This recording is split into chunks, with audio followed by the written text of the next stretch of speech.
I better take a shower and get dressed before I go downstairs.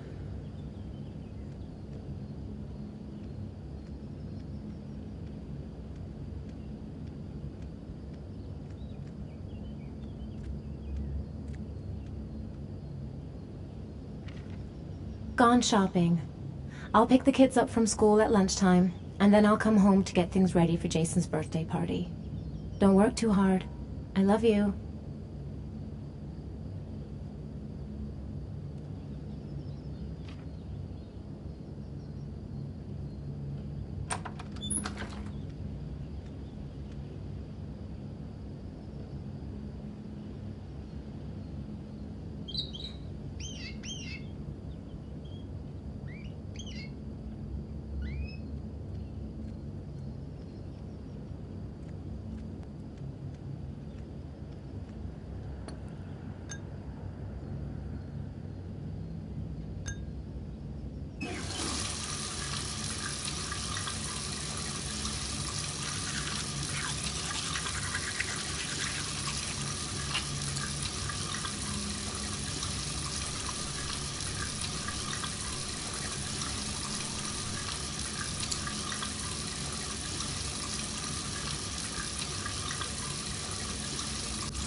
Nothing like a refreshing shower. I almost feel awake. I've got some time before Grace and the kids get back. Better get some work done.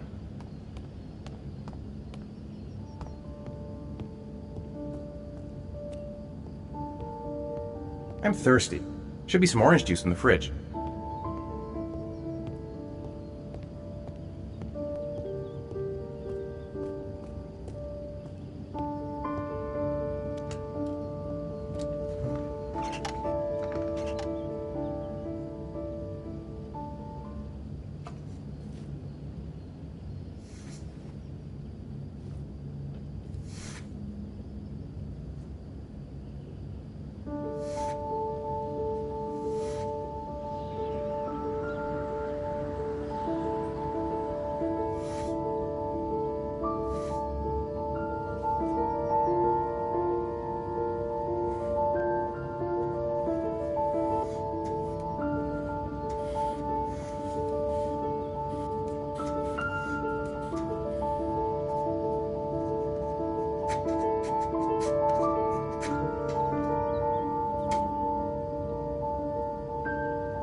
The plans are coming along nicely. Should be finished by Monday.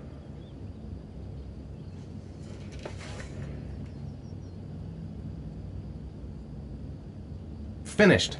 Now I can relax and seize the day. Nice day outside. Maybe I could squeeze in a little garden time.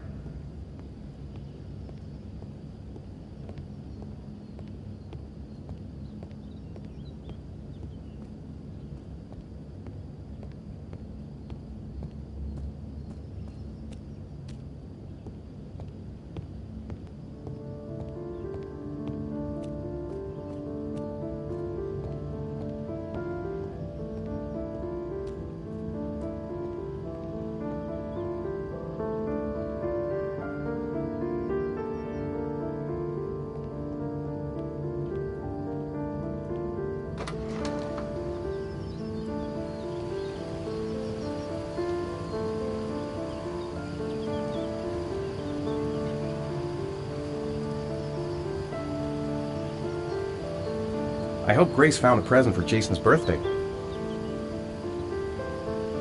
It's almost lunchtime. Grace and the kids will be back any minute.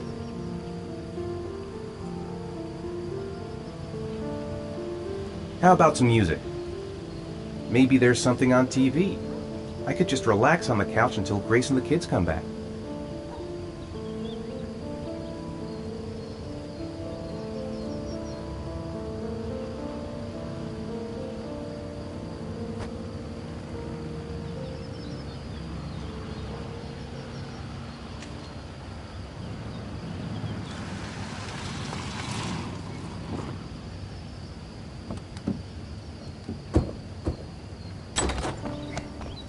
Hey, take it easy, you're gonna knock me over.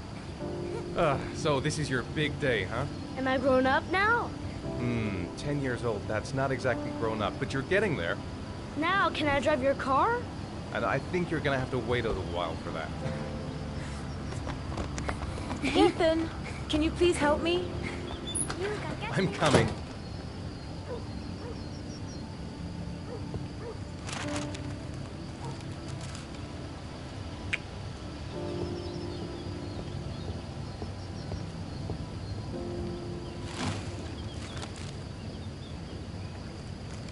They've been so excited since this morning. I could hardly keep them in line in the supermarket. How's your day then? Managed to get any work done?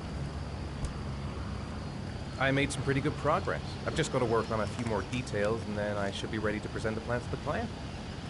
Ugh, I've got a billion things to do. It'll never be ready before Jason's pals arrive.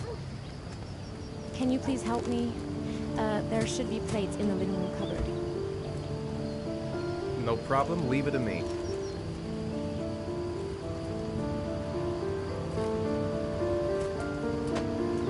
That door is always sticking. Give it a big tug.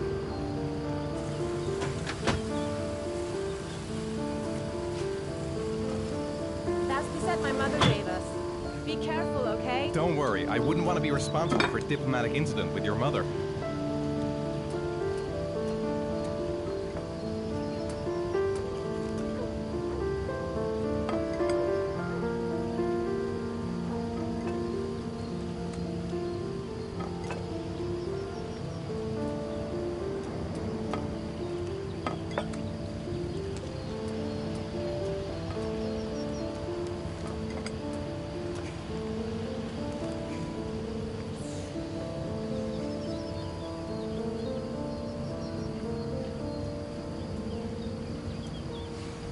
Ethan. I don't know if I've already told you this today, Mrs. Mars, but I find you very attractive. You're not so bad yourself, Mr. Mars.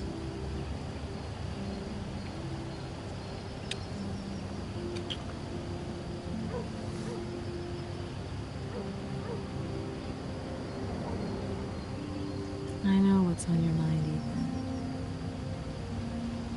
But now is not the right time for it. Shame. I've really got to focus on this party. We'll continue this little conversation later.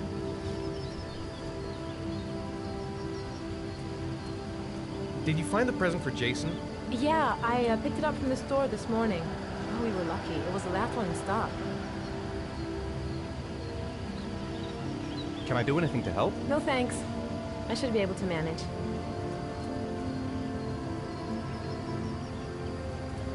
Jason looks happy. Yeah.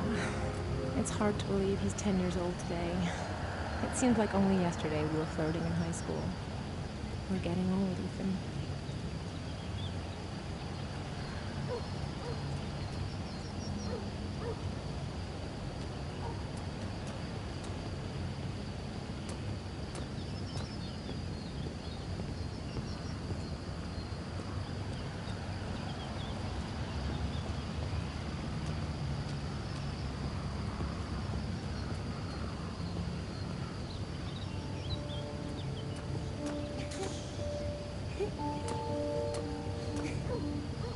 That's it, I'm free as a bird. Hey, 5 minutes, boys, okay? After that, we've got to eat, because your friends are going to be here Okay, soon. we promise, Mom. Who wants to go first? Me first! No, me me first! Easy, fellas. You can both have a turn.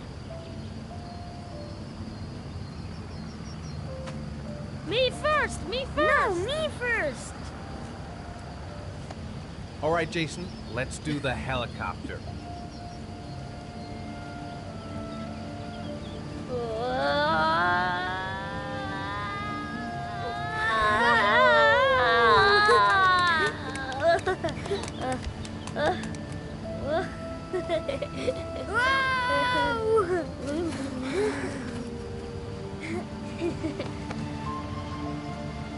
It's my turn now! It's my turn!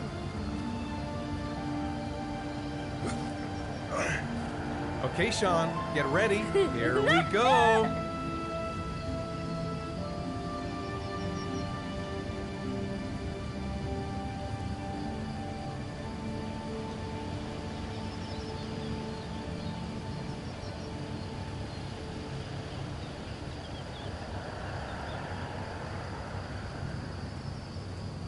Come on! on, Dad. Show us how strong you are. Big muscles. Be careful, hang on.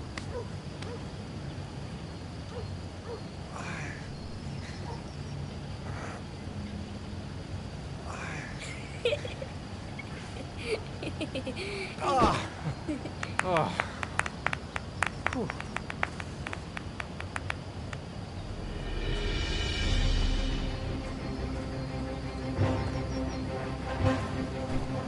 This time you're done for.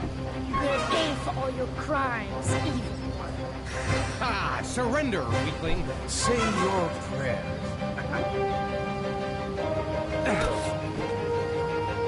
Come on, Jason. That's nothing. Jason, Barely watch a out. scratch. Oh! Attack, attack. No! Yeah, that's great. Yeah, Jason. Whoa!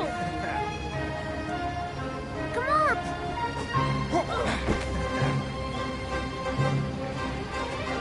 Yeah, Jason. Continue. Yeah, good. Watch out. Yeah! Ha! Ha! Go, Jason. Yeah. Wah! Yeah, good. Yeah. Whoa! Yo! Yeah! I got you. Yeah. Yeah! Ha! Ha! Food's ready, kids. You coming in? We're coming!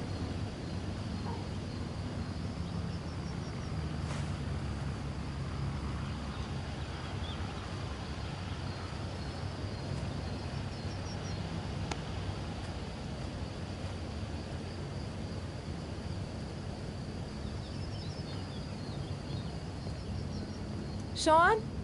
Lunch is ready. I'll go get him.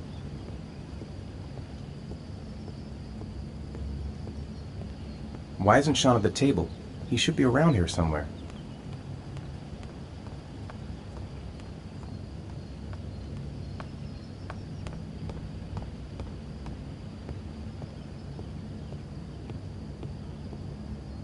Sean? What's up? It's Merlin. He's dead. He's dead and it's all my fault. No, it's not, Sean. Of course it's not your fault. I'd give anything if you could come back to life. You know, Sean, there's some things which just have to happen. Even if you don't want them to. It's not fair, Dad. It's not fair. I know. I know.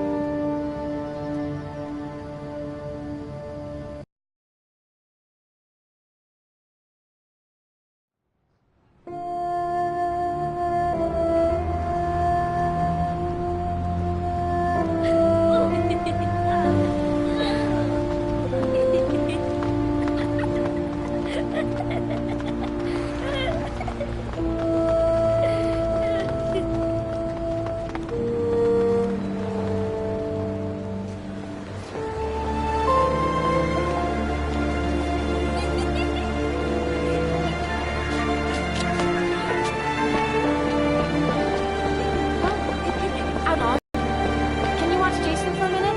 I promise, he won't be long. Sure, no problem.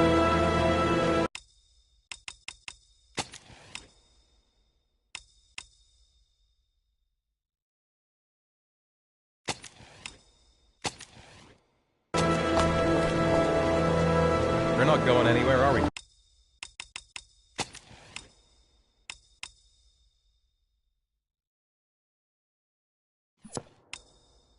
Come on, honey.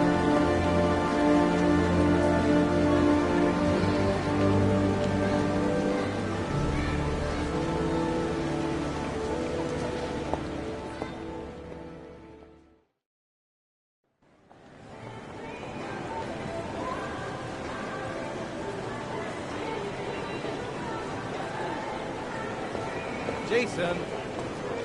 Jason! Jason! Jason! Jason! Jason! Jason! Jason! Jason! Jason!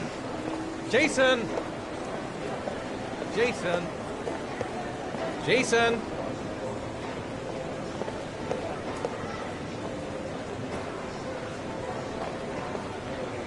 Jason! Jason!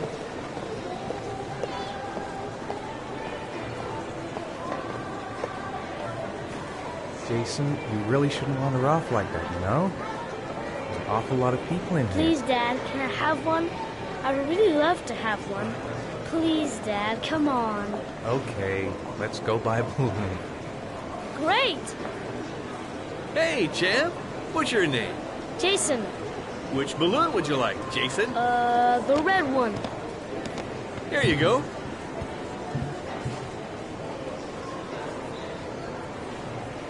That'll be $2, sir. Jason, wait for me. Wait for your dad, son. It's really crowded in here.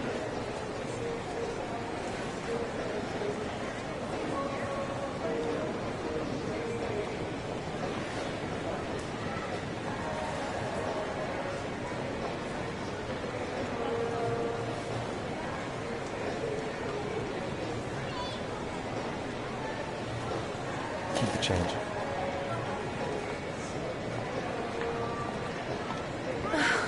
It is impossible to try on a pair of shoes with this crowd. Where's Jason? He was here a second ago. I bought him a balloon. I turned around and he just disappeared. Disappeared? What do you mean disappeared? Stay here. I'll go get him. I'll be right back. Jason! Jason! Jason!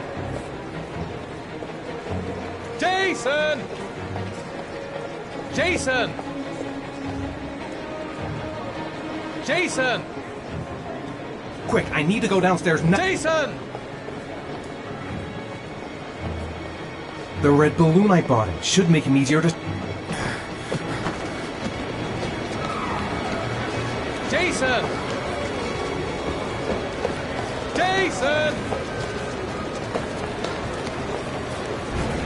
Jason!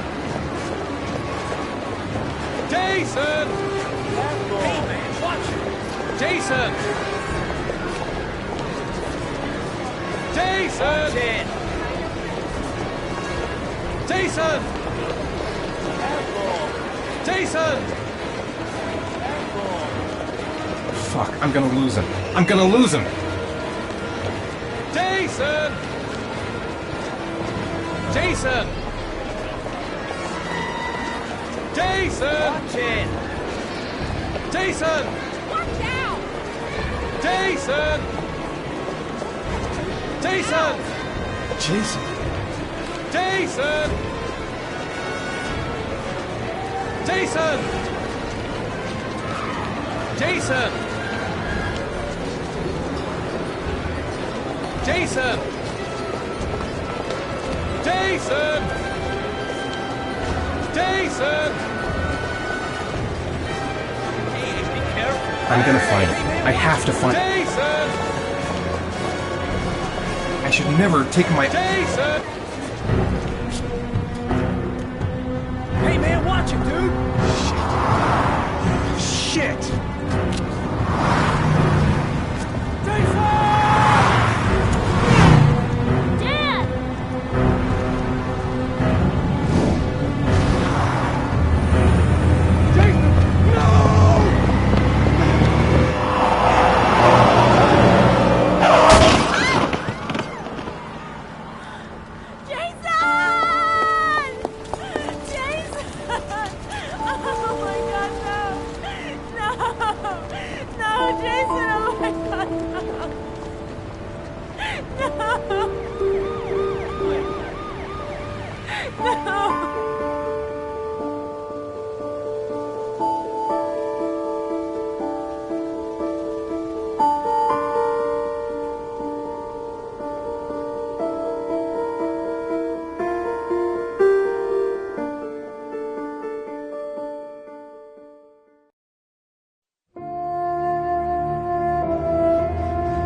Sean. Hi, Dad.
I wrote a reminder note on the board in the kitchen.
Time for a snack. Maybe Sean is hungry.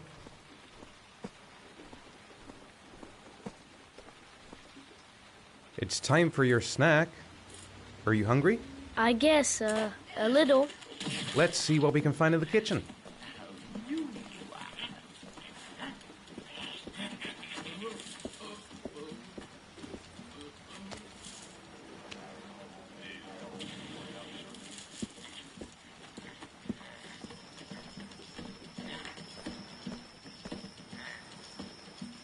Here, Sean. Here's your snack. Thanks, Dad.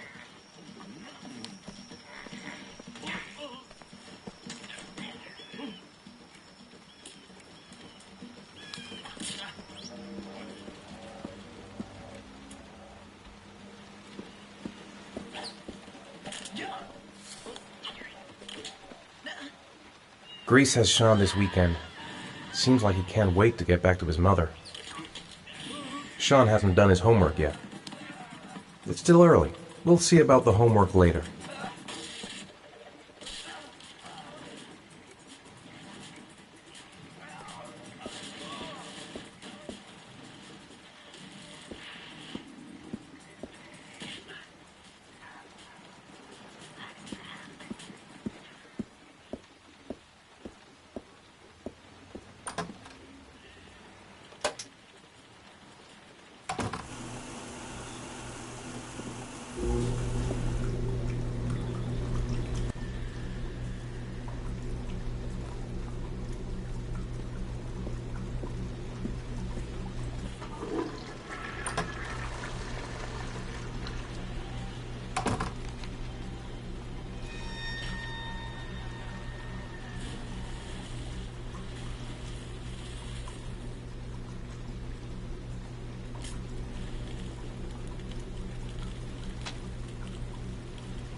When the parents came home from church, all their children were gone.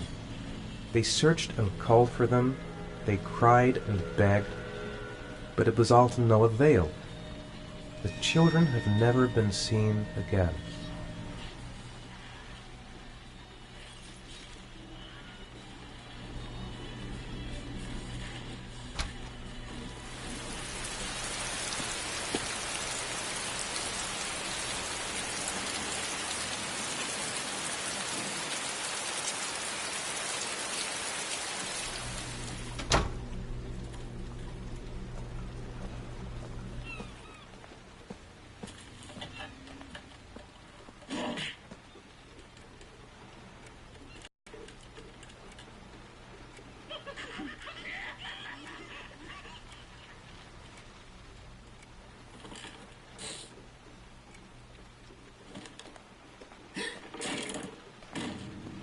Sean, do you want to do your homework now? Please, Dad, let me watch TV a little while longer. We'll do it later, okay? I think we should just get right to it. Then it's done and out of the way. Now, get your bag and get set up in the kitchen. I'll help you.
Dad, I'm finished.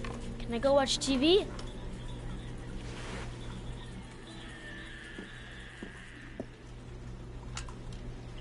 Let me have a look. Pretty good. Looks like you're done. Off you go.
Do you want me to get your dinner?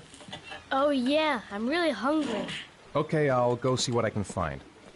I'll call you when it's ready.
You can come now, Sean.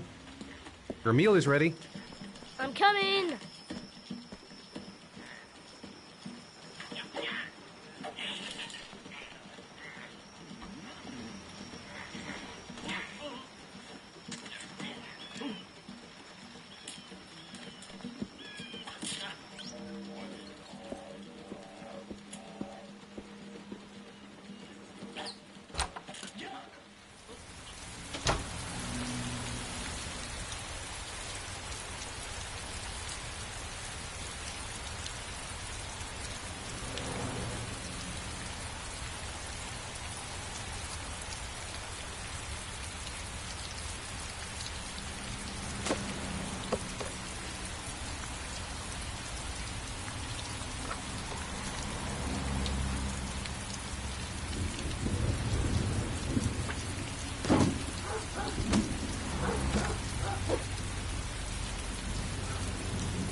Come on, Sean.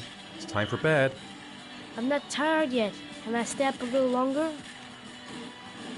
All right, we'll wait a little before going to bed.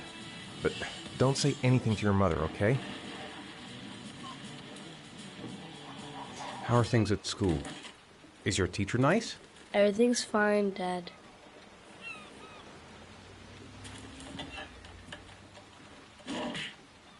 So, do you want to talk a little? Talk about what? I don't know, about you, your friends, how things are going. Nothing special. What do you say we play together for a while? I'd rather watch TV.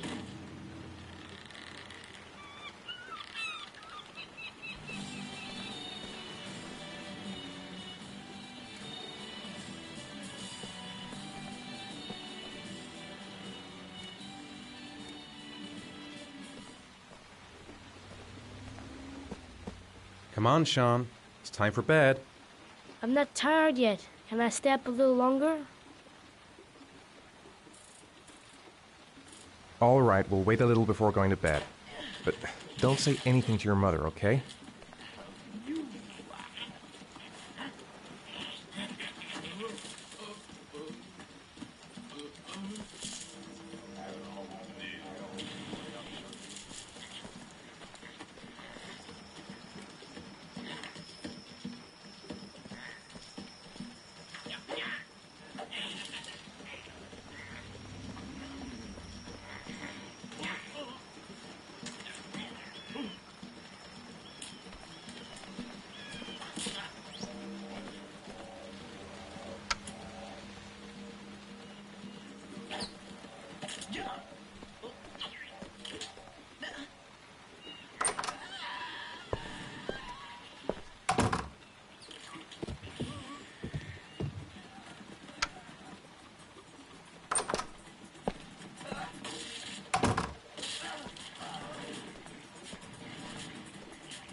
Come on, Sean. It's time for bed. I'm not tired yet. Can I stay up a little longer? Now, that's not very reasonable, is it? You have school tomorrow. You have to get some sleep. All right, I'm going. Are you coming with me? Go brush your teeth and put on your pajamas. I'll come up.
Hey, stop messing around or I'll never be able to film you. What do you want me to do?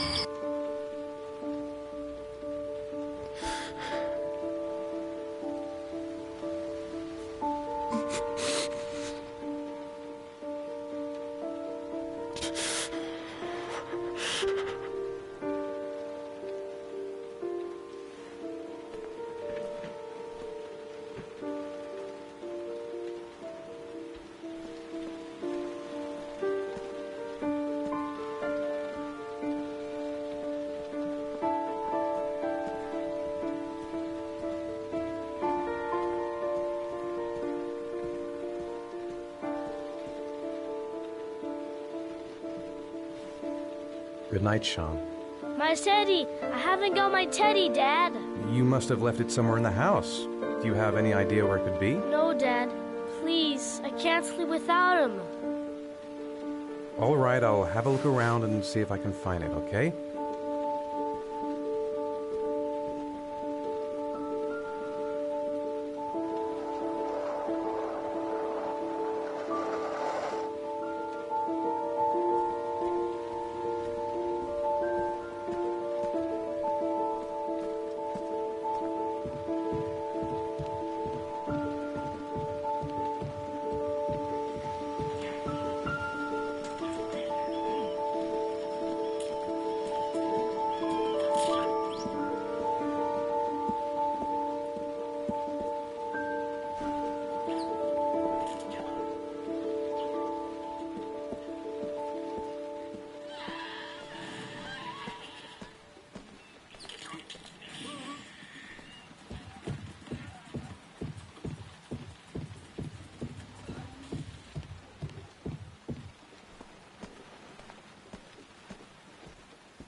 Thanks, Dad. Good night, Sean. Night. Dad, Yeah? why do you look so sad? I think I just need some time to get back to the way things were. You know, Dad, what happened to Jason wasn't your fault. Good night, Sean.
Lauren Winter. Ring any bells? Nope, can't say it does. Oh, that Lauren Winter. 3rd floor, last door on the left at the end of the corridor.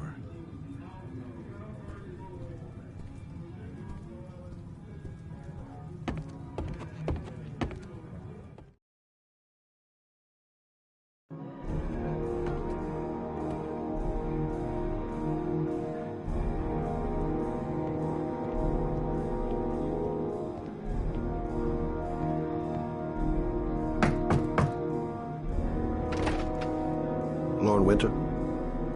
Sorry, I only see clients by appointment. Wait. It's $50. I don't kiss and I don't do any weird shit. Fine by me.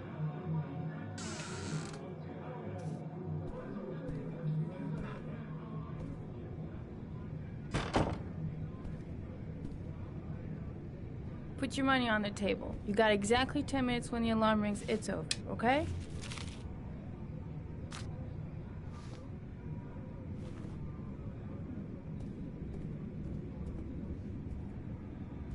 You should take your clothes off. We ain't got all day. Actually, I'm not a customer. Shit, a cop. I should've known. What you want, a freebie? Is that it? My name is Scott Shelby. I'm a private detective. The families of the victims of the Origami Killer asked me to investigate the murders. I came here just to ask you some questions about Johnny. I already told the police all I know and I have nothing to add. Leave me alone.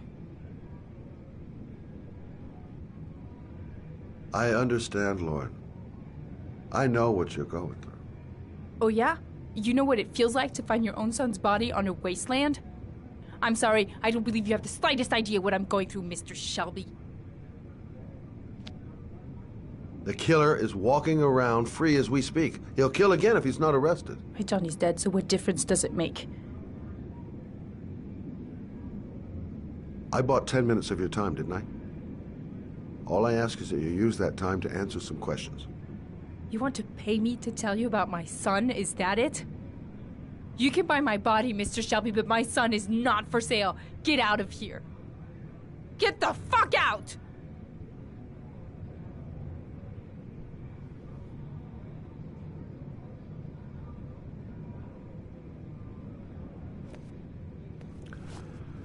Well, if you remember anything, the smallest detail, give me a call.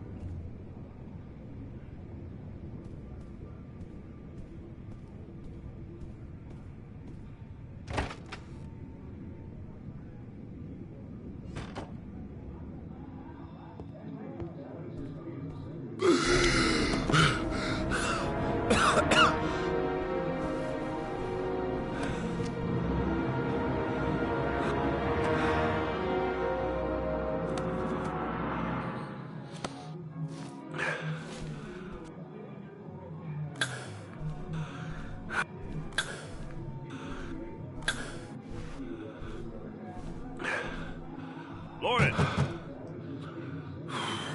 Lauren, open up, baby. It's me. Troy, what are you doing here? I already told you I don't want to see you anymore. Sorry, Dal, but I really wanted to see ya.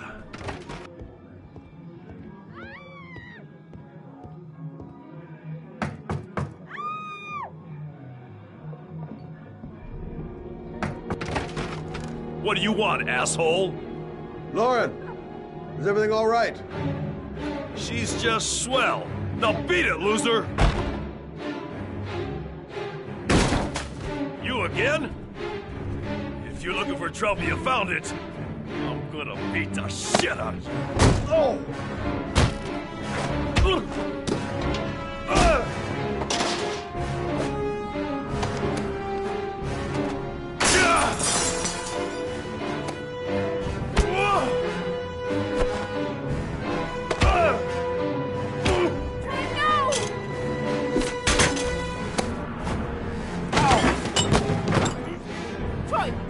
Call the cops! Troy, I will call the cops!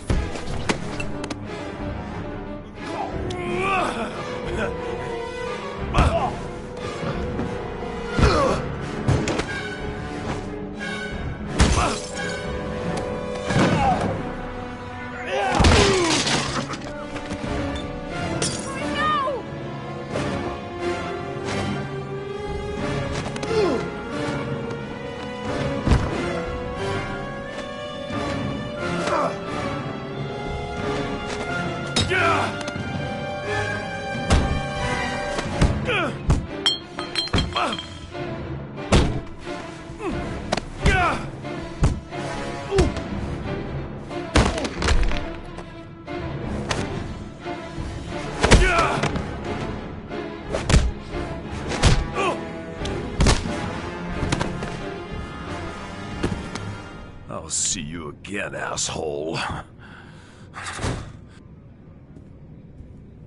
Are you alright? Better than him, I guess. Who is he?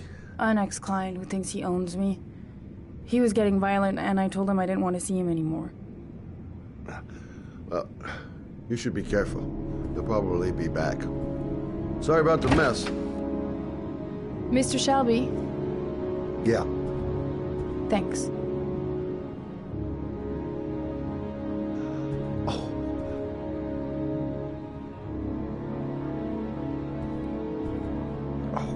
Clyde. Oh.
The zone is sectioned off, sir. Please step back. Agent Norman Jaden, FBI? You got a badge or something, Mr. Jaden? Yeah. Yeah, of course.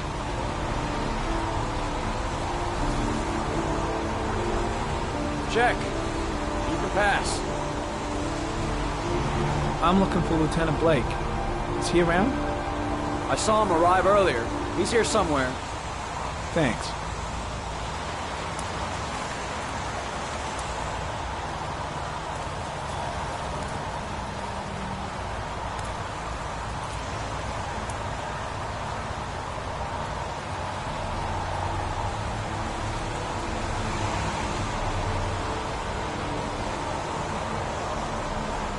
Video memo recording, Agent 47023, Norman Jaden, Tuesday, October 4th, 2011. Time is 8:14 a.m.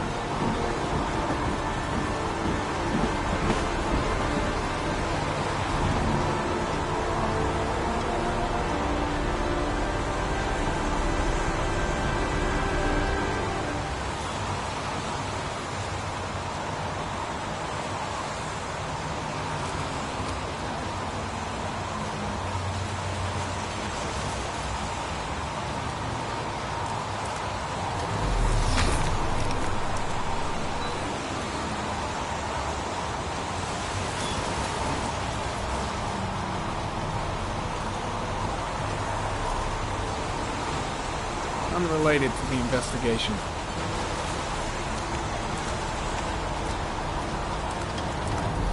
I'm looking for Lieutenant Carter Blake.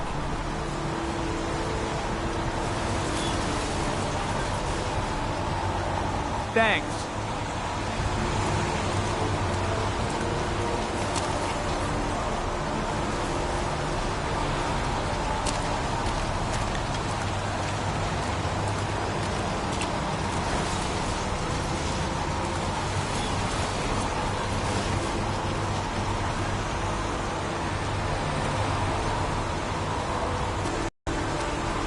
Lieutenant Blake?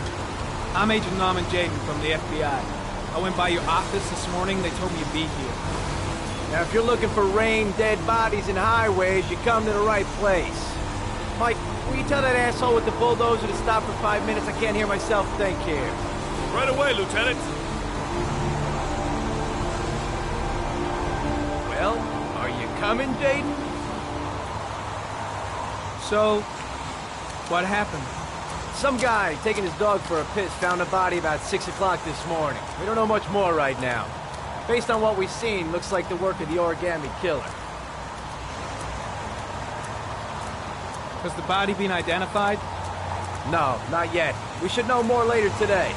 Any news on the coroner? Wait, Lieutenant. We've been waiting for an hour. None yet. Given the neighborhood, I'd be surprised if anybody saw anything.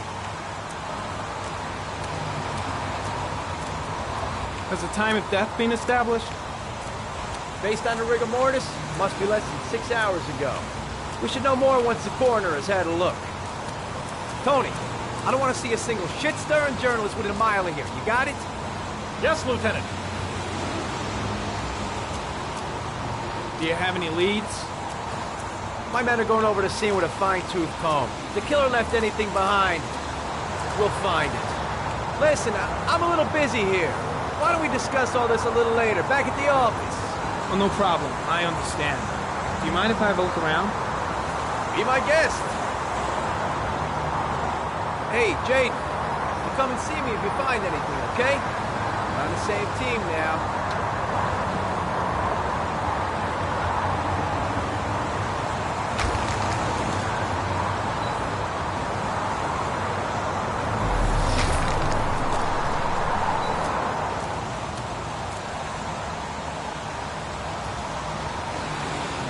Harry Conner, sample of no interest. Comes from one of the policemen present on the wasteland.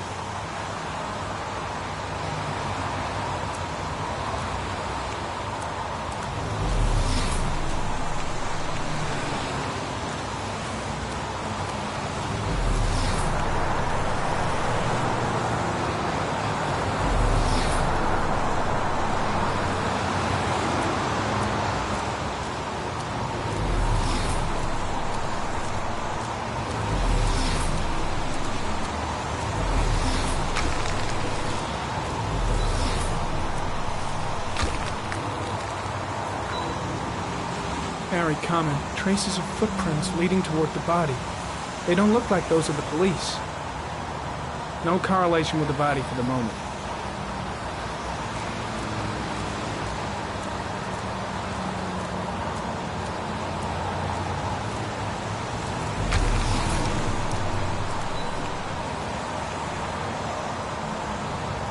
Harry, comment. Traces of blood on the railroad track. The blood report indicates an advanced and long-lasting state of exhaustion.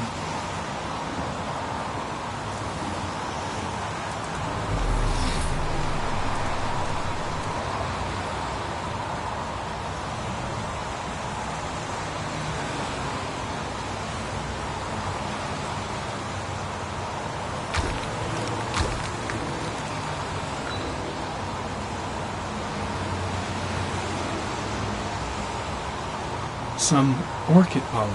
The concentration of pollen in the air is quickly decreasing because of the rain, but it gets higher in the direction of the body.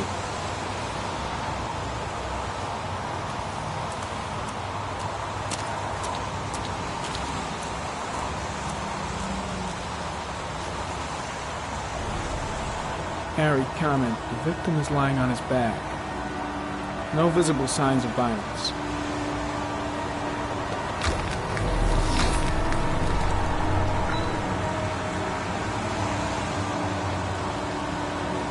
An orchid was placed on the victim's chest.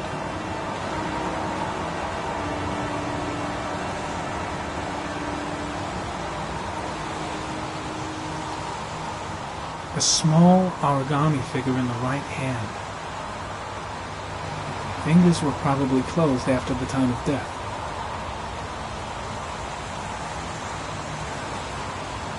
Superficial wound on the right thigh.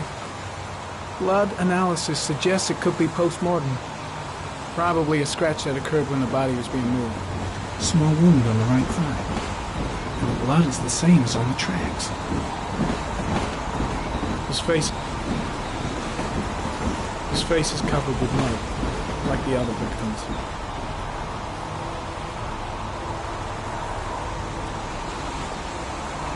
The victim is Jeremy Bowles, declared missing 5 days ago. See reference file.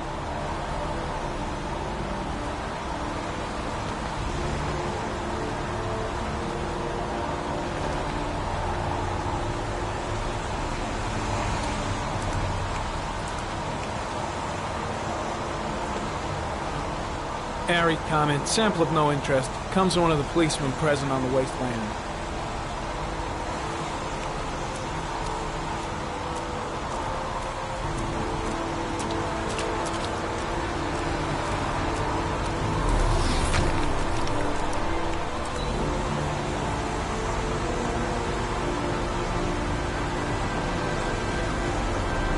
Harry, comment, sample of no interest. Comes from one of the policemen present on the wasteland.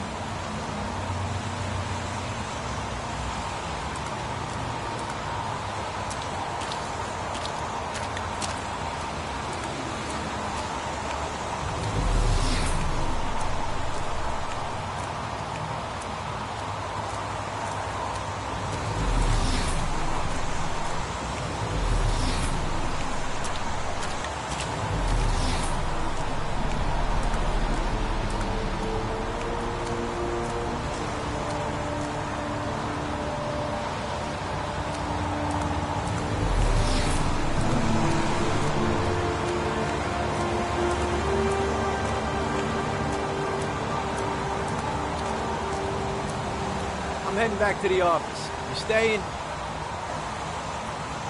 Yeah, I'm gonna have another look around if you don't mind. Take all the time you want.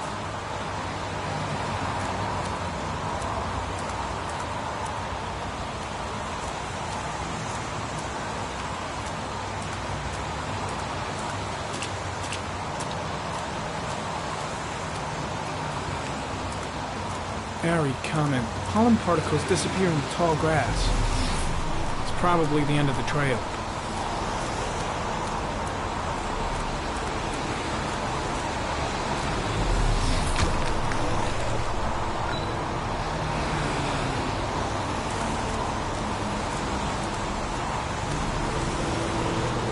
Harry, comment. There are traces of blood on the fence behind the railroad line. It comes from the victim. The killer came this way with the body and probably grazed it on his way through the fence.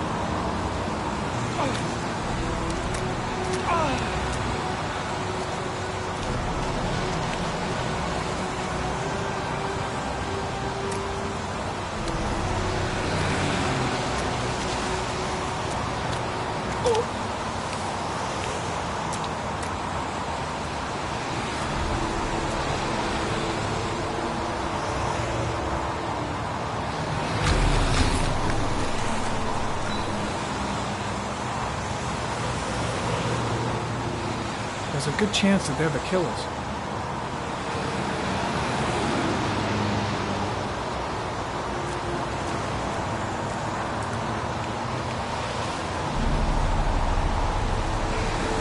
Harry, comment.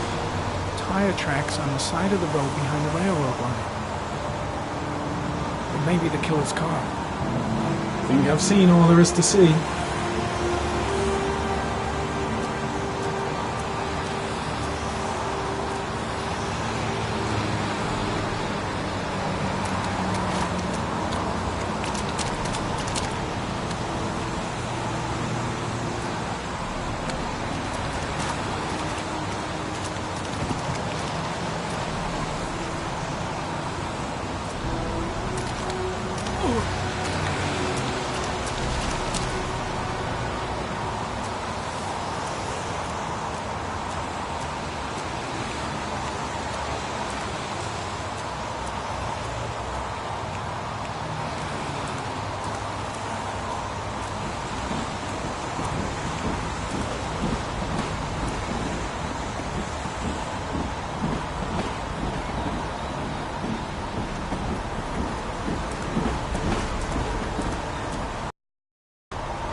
a butterfly, a fox, a crab.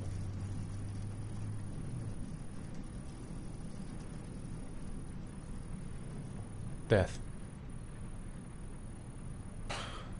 Death.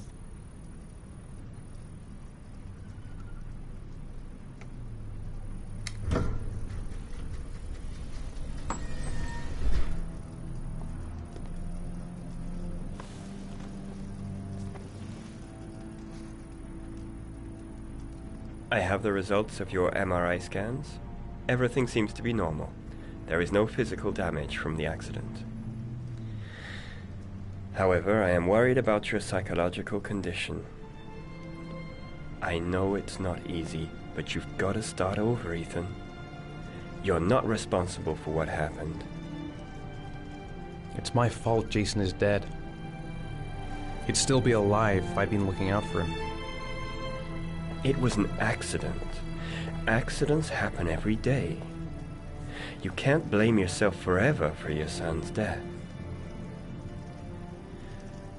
How is Sean?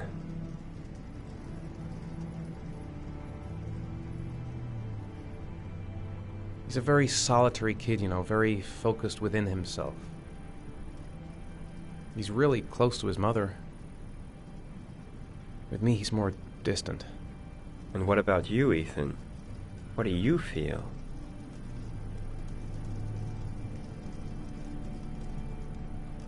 I no longer want to live. I have no reason to continue. Not even for your son, Sean. I couldn't save Jason. Sean doesn't need a father like me. Is there something else you wanted to tell me, Ethan?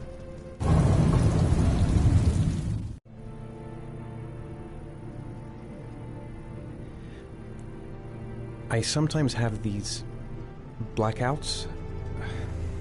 Times when I don't know what I'm doing. I recover consciousness sometime later, but I'm someplace else. And I have no idea how I got there.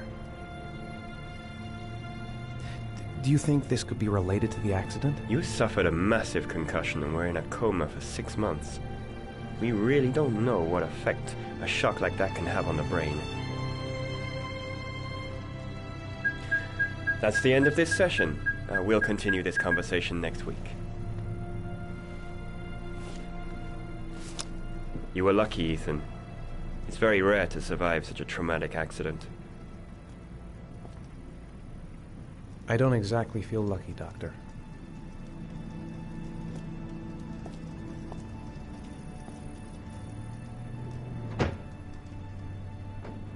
Me for being late again. She's gonna send me home the next time it happens. I'm sorry about that, Sean. Next time, we'll really pull it together, okay? Is something the matter, Sean? No, I'm alright.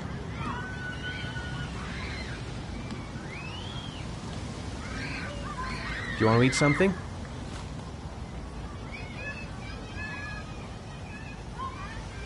Aren't you gonna go play with the other kids? I don't feel like it.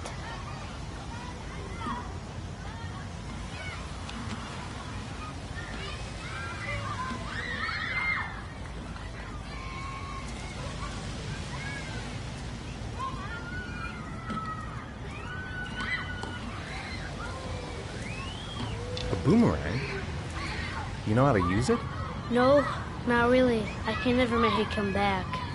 Can I give it a try?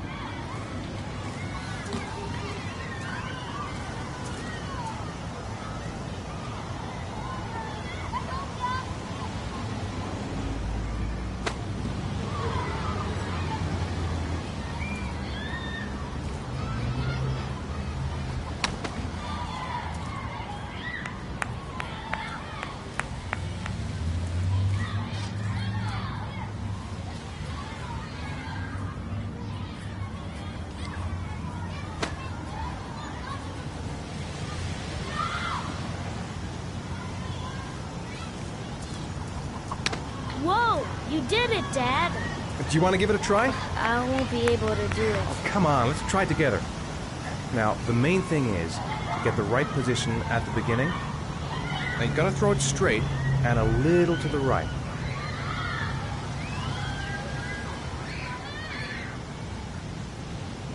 Now, throw it!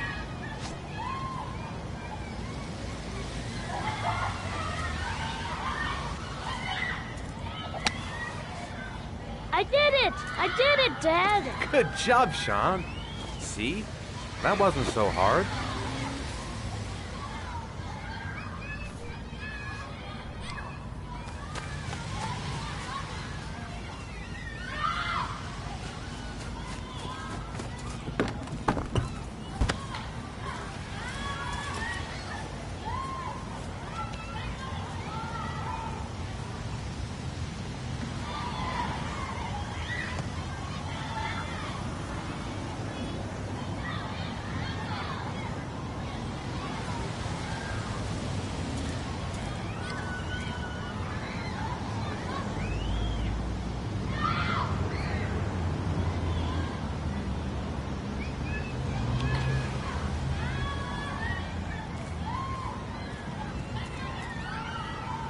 I haven't been on a seesaw in a long time. What do you think? Yeah!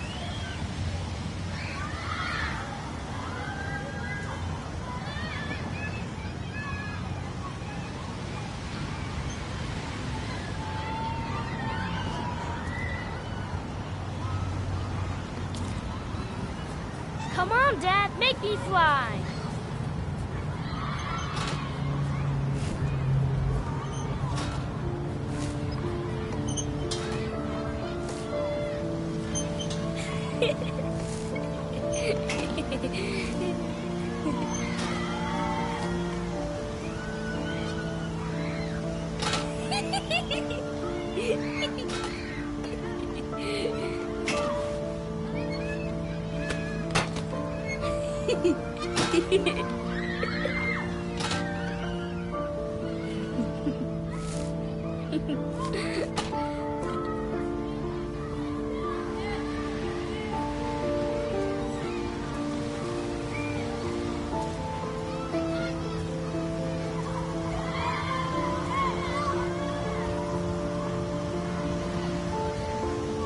What about that merry-go-round?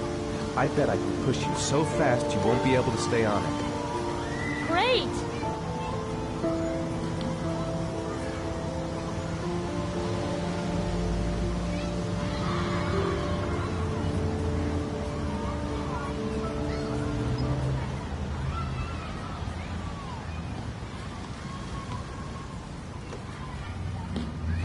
Go on, Dad, as fast as you can. Faster! Faster! Come on! Faster, faster!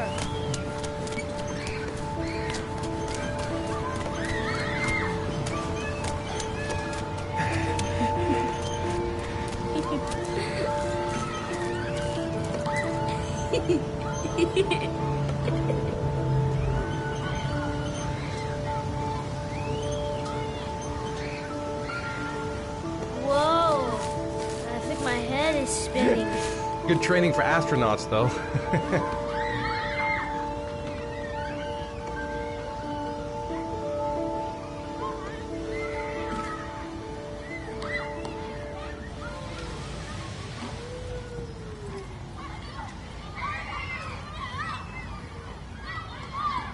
You want to go play on the swing? I'll push you. Okay.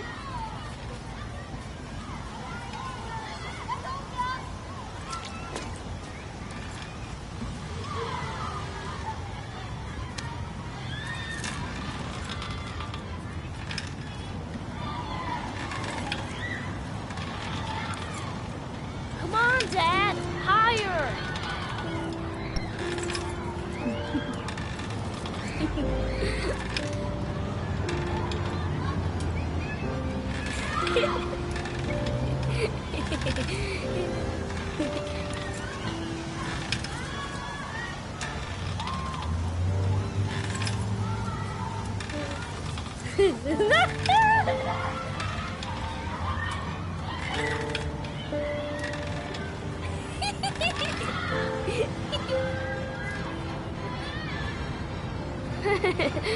That was cool.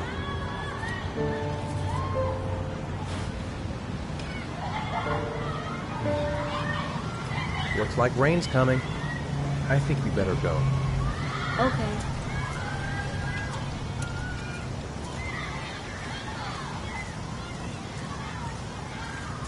You know, sometimes I remember before. I mean, when Jason was still here. Sometimes I wish everything could just be the way it was before. Me too, Sean. Me too.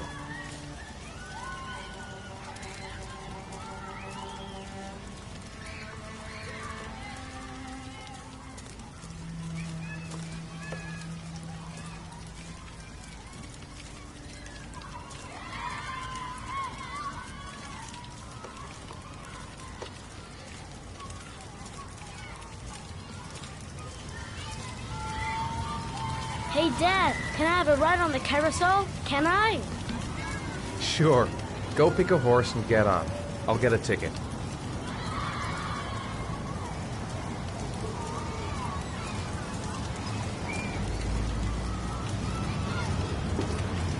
One, please. That's $1.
Do you think it's gonna take long? No, he should be finished soon.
I'm off, Charlene. I'll look at the reports later. Oh, cancel all appointments for this afternoon. Okay. Oh, Captain. Agent Norman Jayden from the FBI is here.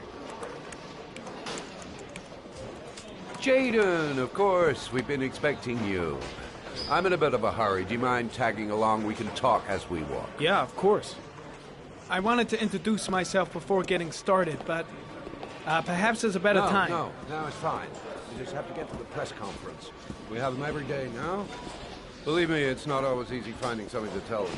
Fortunately, today we have some news. Have you met Lieutenant Blake yet? Yeah, we met this morning.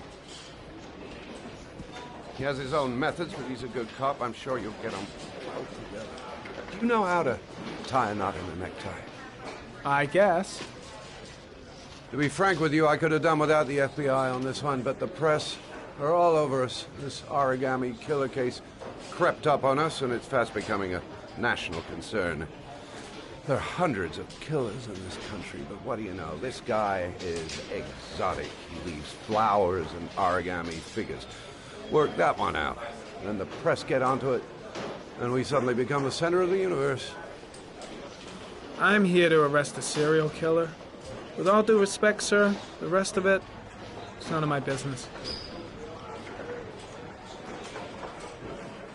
No, of course not. All I'm asking is that you make progress, and fast. The press want a perpetrator, and we're gonna have to serve him up on a silver platter. Not bad. Oh, go see Charlene. She'll show you to your office. Yeah, check in on the press conference if you're interested. It'll give you an idea of the political climate around here. Thank you, sir. Welcome to the club, Jayden.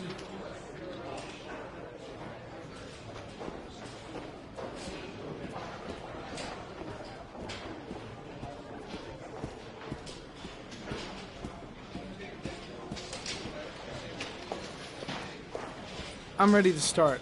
Maybe we should kick off by talking about the case? I have some work to finish here. Let's talk about that later, if you don't mind. Okay. No problem. Just let me know when you're available.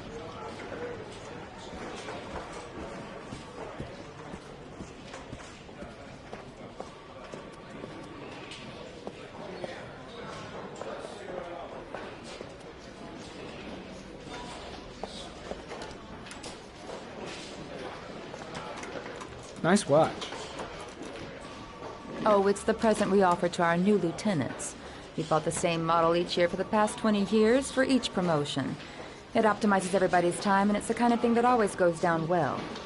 You can contribute to our fund if you like. We're still a few dollars short.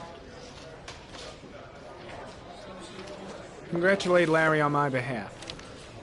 I'll be sure to do that, sir. Captain Perry said you could show me to my office? Yes, of course. Follow me.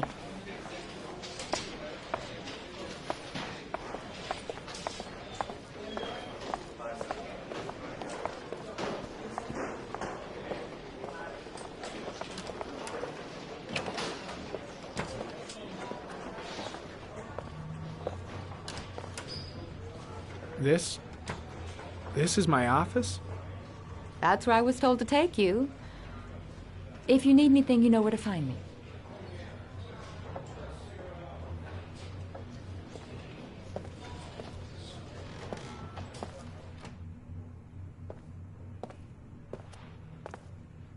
Okay, time to work.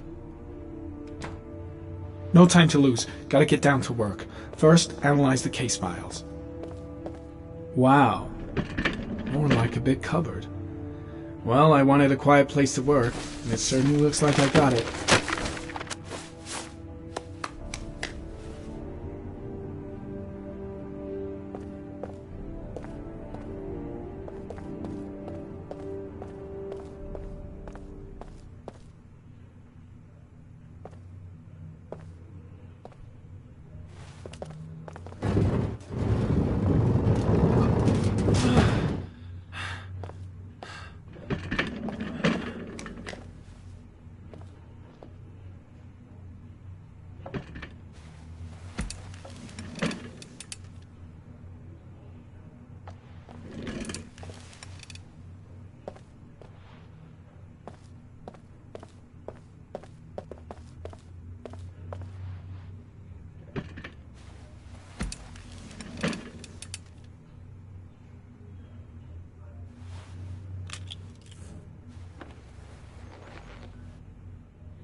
Step 1.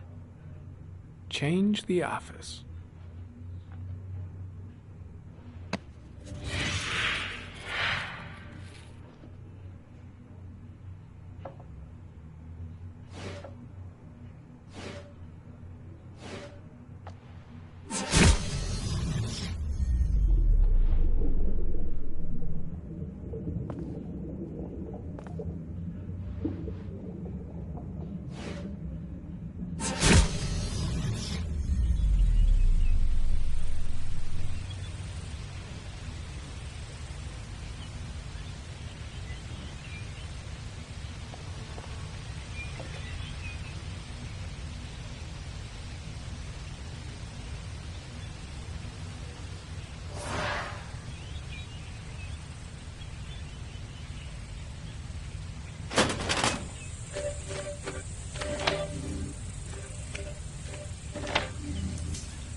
Always the same ritual.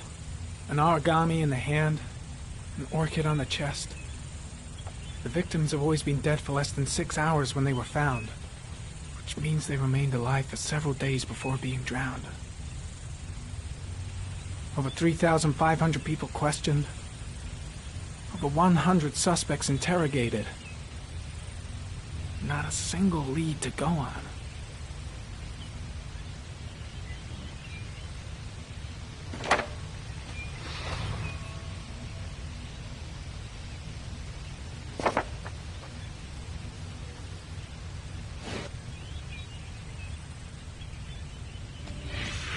Eight victims in the last 3 years.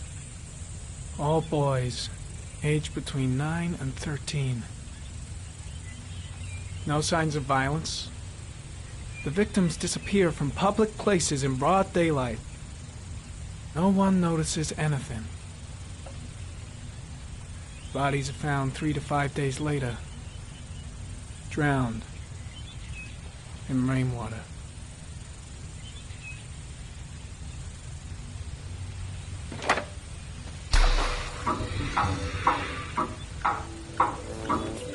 The killer has a large comfort zone.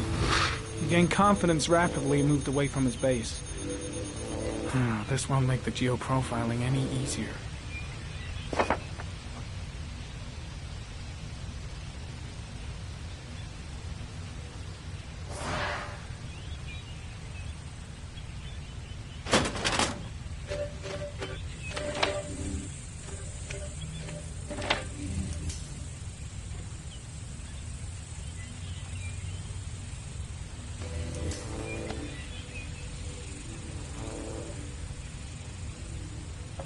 There is always a railroad line adjacent to where the bodies are found.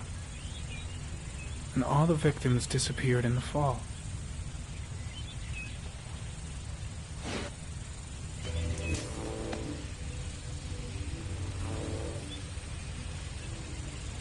The killer is white, aged between 30 and 45.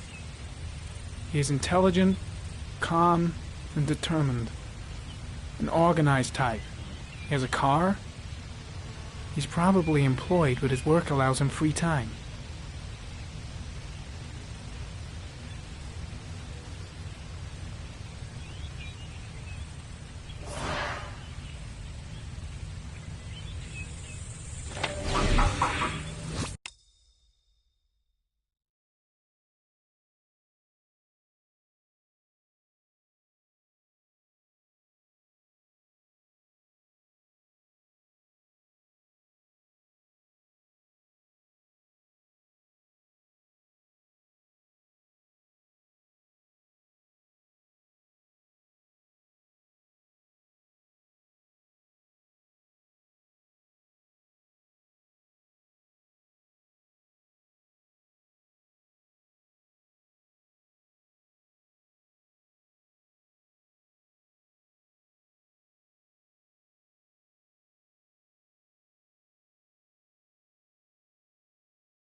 The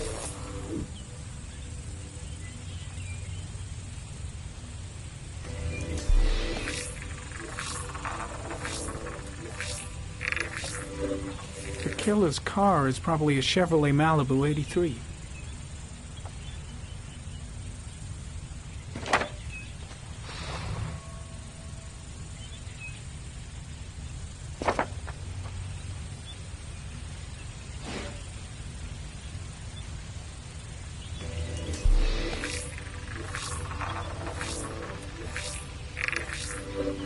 No prints or specific clues.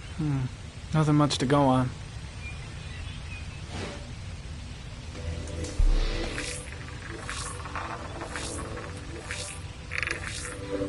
A common species.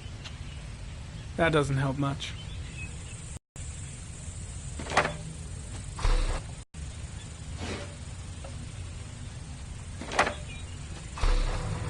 Just one origami store in town.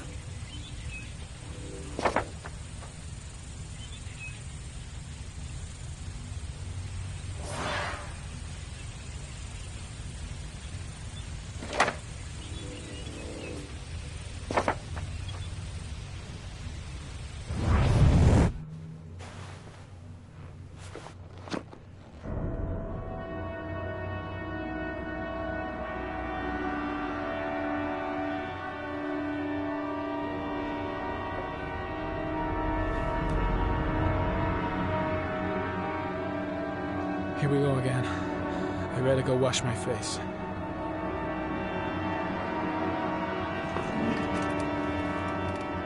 I need to take some. I'm gonna faint if I resist. It's all right. I know I can make it. I know I can make it.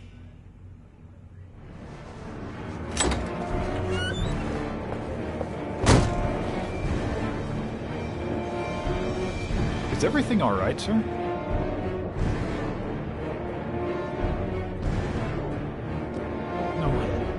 No one must see.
This is Lieutenant Blake, Mr. Marshall. Could you please tell him what happened? It was this afternoon. I went to the park with my son, Sean. We played together for a while, and then he wanted to go on the carousel, so I put him on one of the wooden horses, and when I turned back, Sean had disappeared. Exactly what time did you arrive at the park? Try to remember exactly, Mr. Mars. Every detail can be important. It must have been about...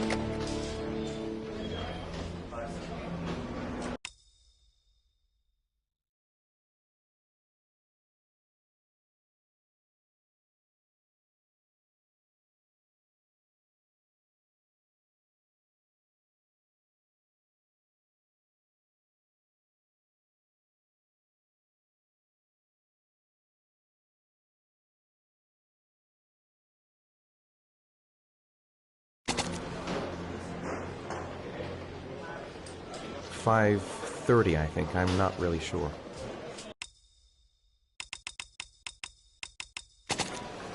What was your son wearing when he disappeared? He was wearing a coat. A brown coat. And a pair of pants. Beige pants. How could Sean have disappeared without you even noticing? Weren't you right by the carousel?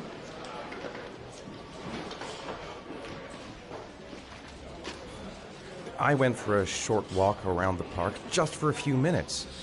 When I got back, the carousel had stopped and Sean wasn't there. You say you took your son to the park after school, but you didn't report him missing until 8:15. Why did it take you so long to contact the police? I searched the whole neighborhood for him. I thought he couldn't have gone far. Did Sean have any particular difficulties, Mr. Mars? Anything that might have caused him to run away? Sean is a sensitive child. Our relationship has been a little difficult recently. Everything okay at school? Any particular problems between you and your wife? My wife and I have been separated for the last 6 months. But Sean would not have gone off without telling his mother or me. All right. That's all the questions I have for now. You're free to go, Mr. Mars. We'll continue to look for Sean overnight. We'll contact you if we have any more questions. Do you think the origami killer... Listen, your son's probably just run off and he'll turn up in a couple of hours. But what if it is the origami killer? Well, then we have about 4 days to find him alive.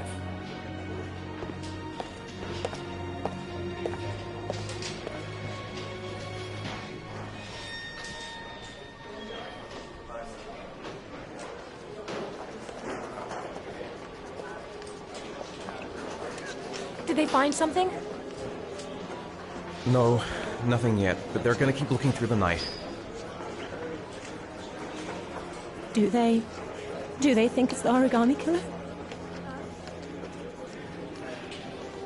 It's still too early to say, but it is a possibility.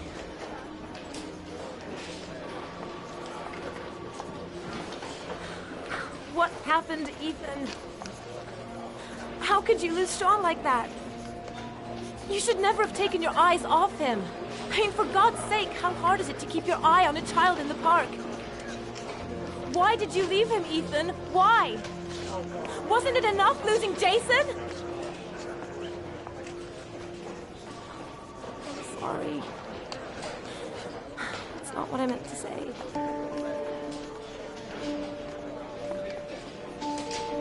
I miss him so much.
Good evening.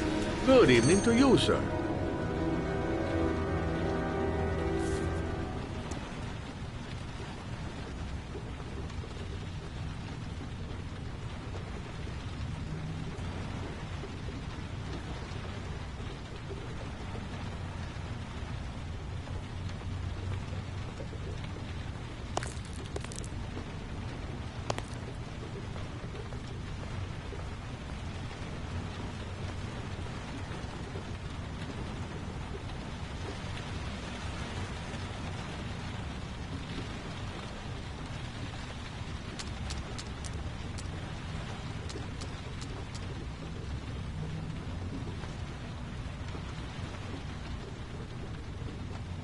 Store's empty. Guess it's that time of day. Well, it's a good time for a quiet little talk. Guy behind the counter? Gotta suppose that's him.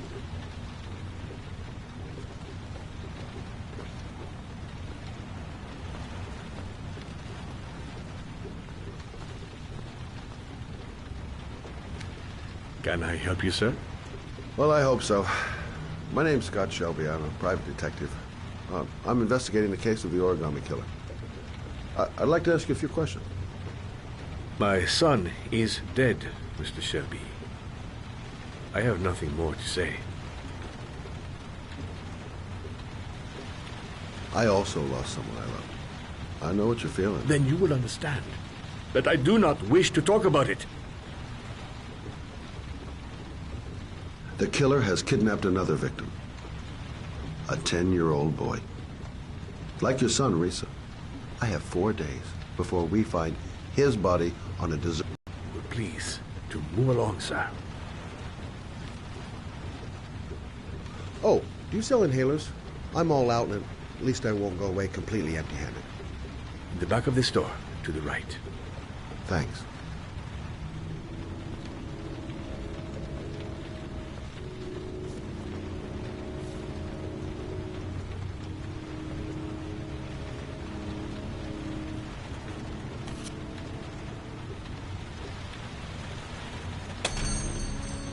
Good evening, sir. Are you looking for something in particular? Give me what you got in the register. Don't fucking try anything. Open the register, you dumb fuck. Put the money on the counter. Shit, are you deaf or what? Are you gonna open that fucking register or not? No, sir. You do not have the right to steal that money from me. I have worked very hard to earn it. You cannot have it. What did you say? You're out of your fucking mind, man. You don't get it, do you? I'm gonna put a fucking bullet right between your eyes if you don't do what I say now. You shall not be robbing my register, sir. That money is mine. I ask you now to leave before it is too late. Christ, goddamn idiot! Open the register. Turn around. Don't make me fucking kill you. Turn around. No, sir. That I...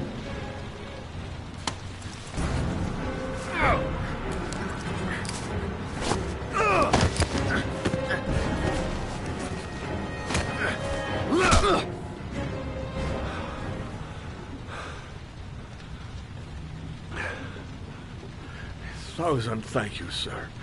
I don't know what would have happened if you had not been here. Well, at least I didn't come by for nothing. Have a nice day. When my boy, Reza, disappeared, I received a letter with a locker ticket inside. Inside the locker, I found this box. I do not understand what it means, but I think it must be a sort of message from the man who took my son from me. Can I?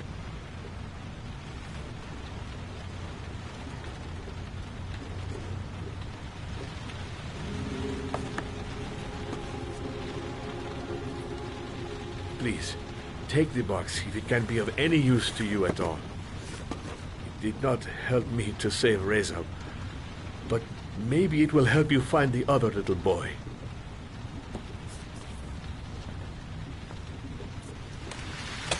Mr. Shelby, I was beginning to think that there was no good to be found in this place. I can see now that I was wrong.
If I try to stay busy, it might actually help me get to sleep.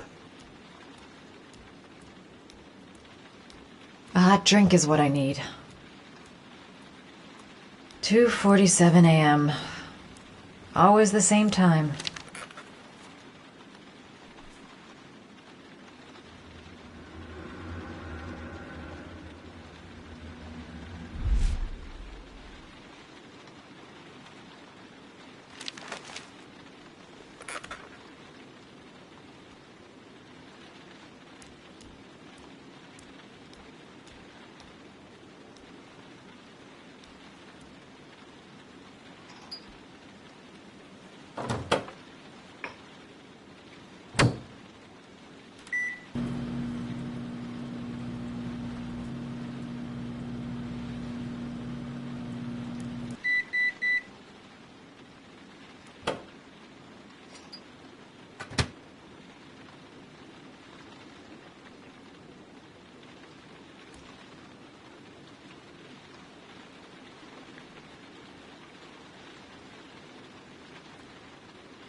Maybe I'll go to bed and give the sleep thing one more shot.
I shouldn't take those damn pills again.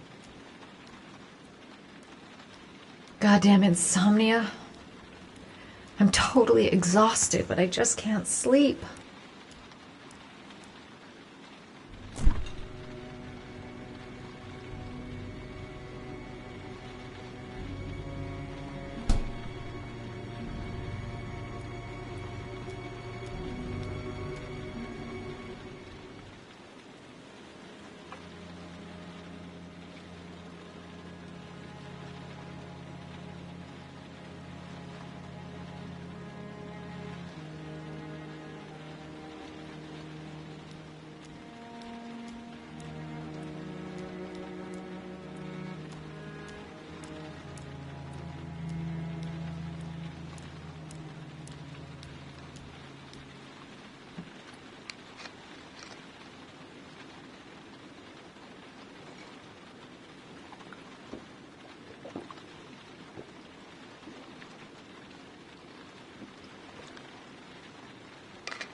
There's someone here.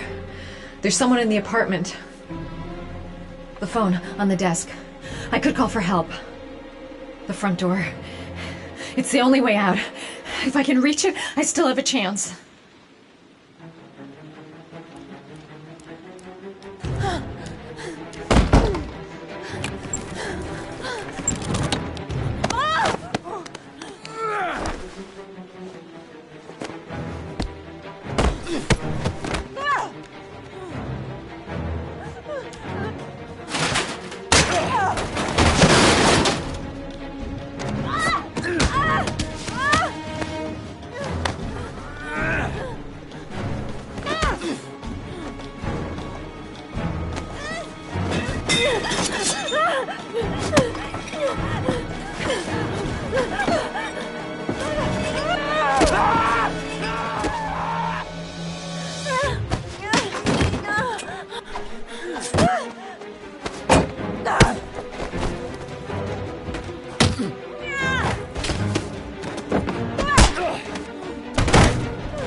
When the parents came home from church, all their children were gone.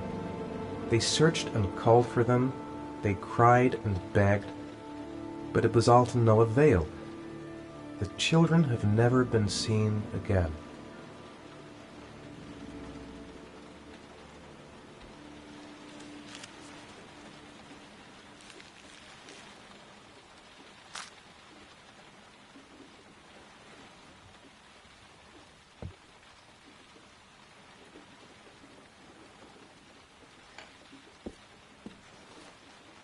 I have to get out of here and find out what this ticket is about.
Gonna have to make it through the crowd. I can't take crowds. Just can't handle it.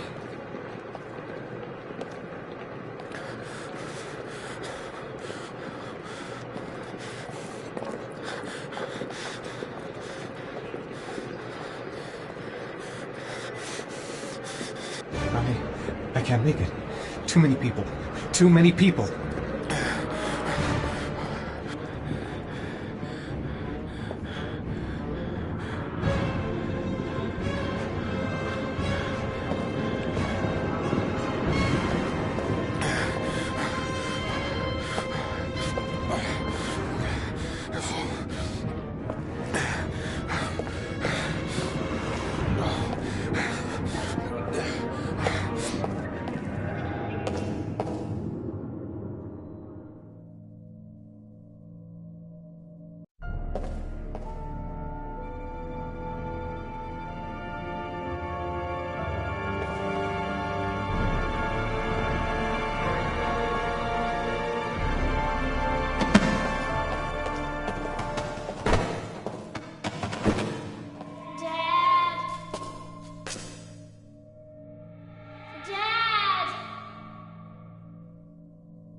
Jason!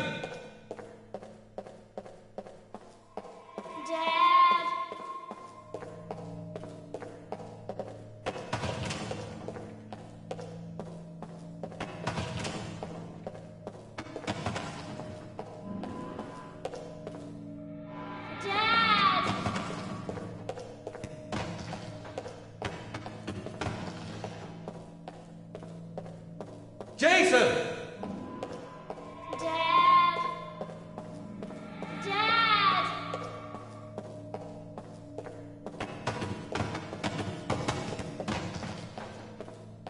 Jason!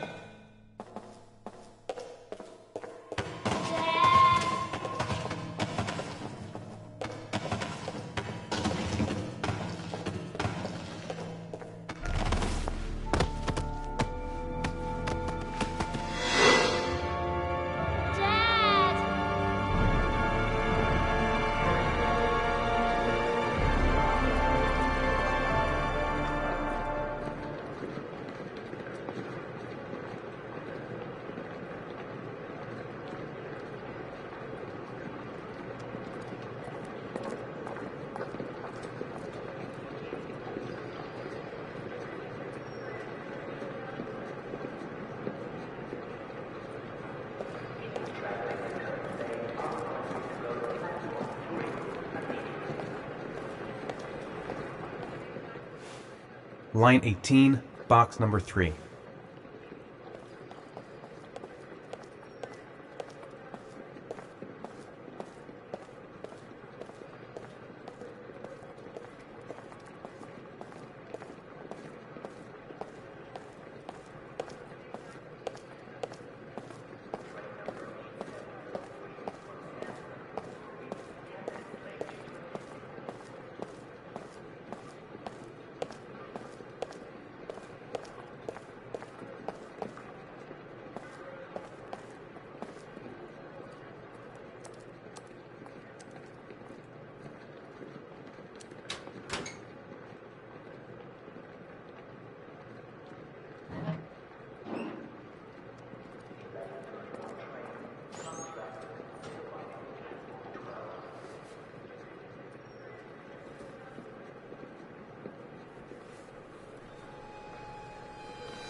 Dad? Sean.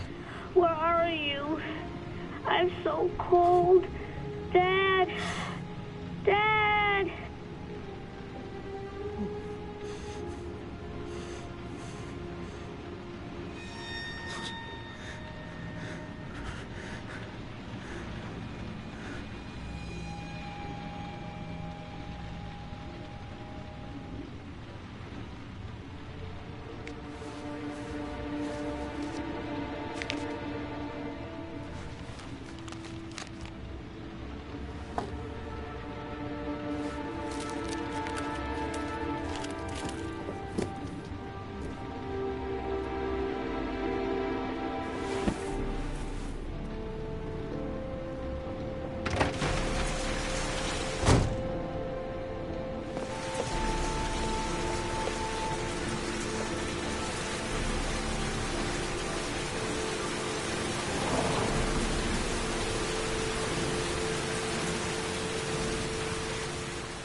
The killer is white, aged between 30 and 45. He doesn't act on impulse, but plans his crimes in a very meticulous fashion.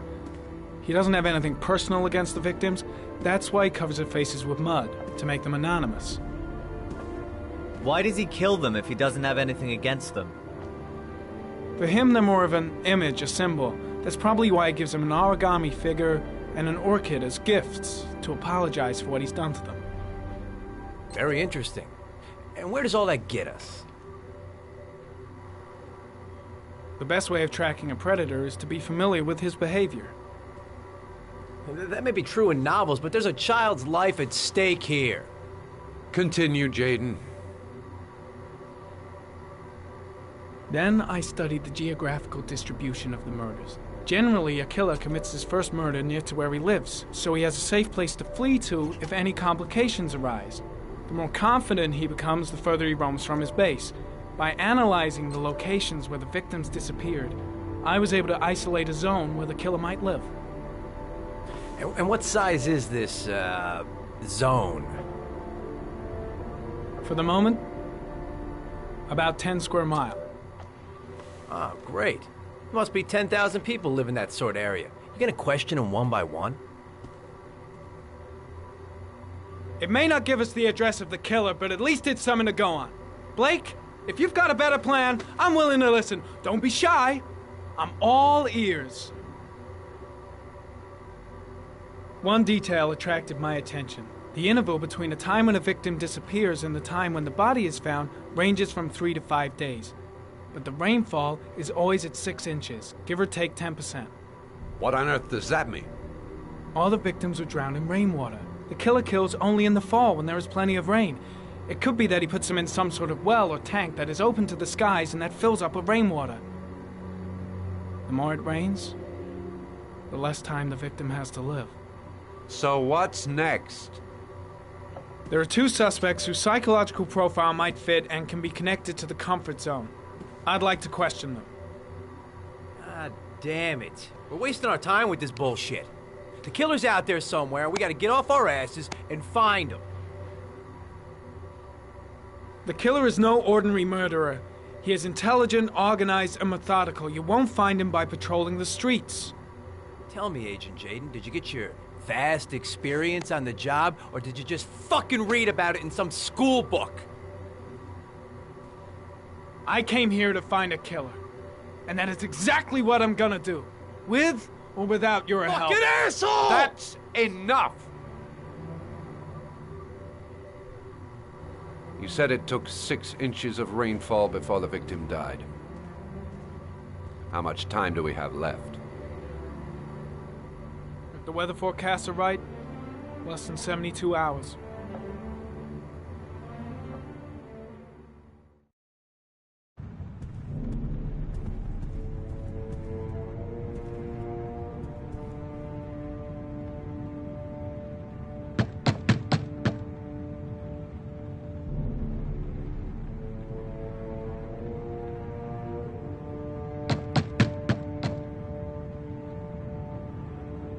No answer. We waste our time coming here. Maybe we should have a little look inside anyway. There's nobody home.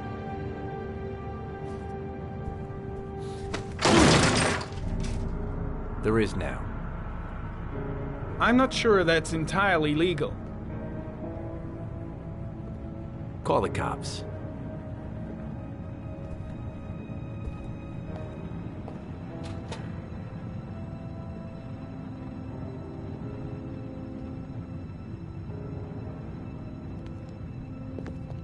Looks like Nathaniel Williams is a pretty religious guy.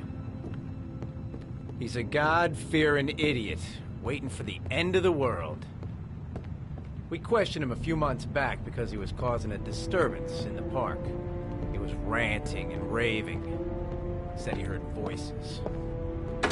Had this idea in his sick little head that I was the Antichrist. I'd come to Earth to persecute him. Real twisted.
Good timing, Nathaniel.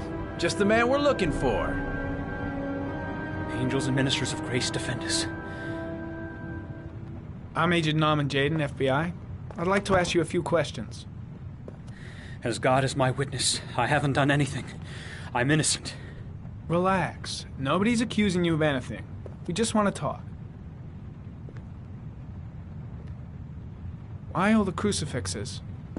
You afraid of something? The hour is nigh, and the wrath of God shall strike men down. I'm preparing for the end of the world.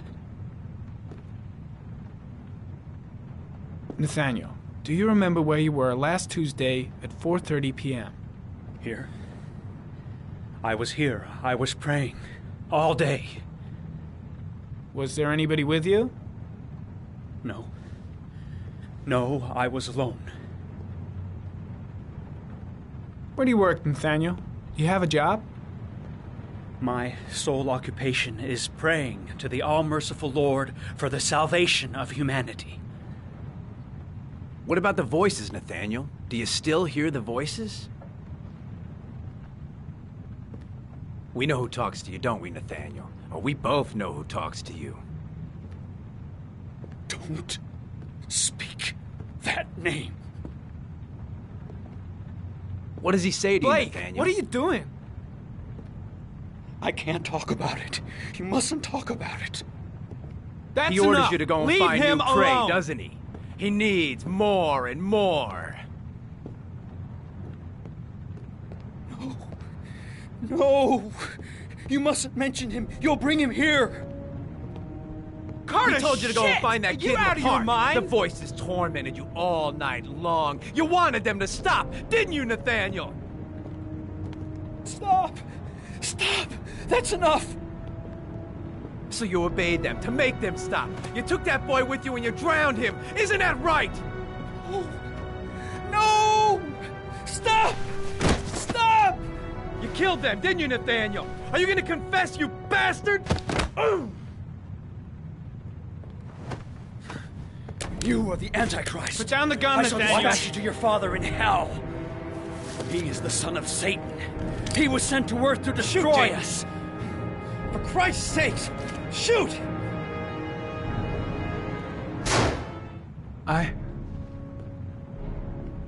I shot him. Yep.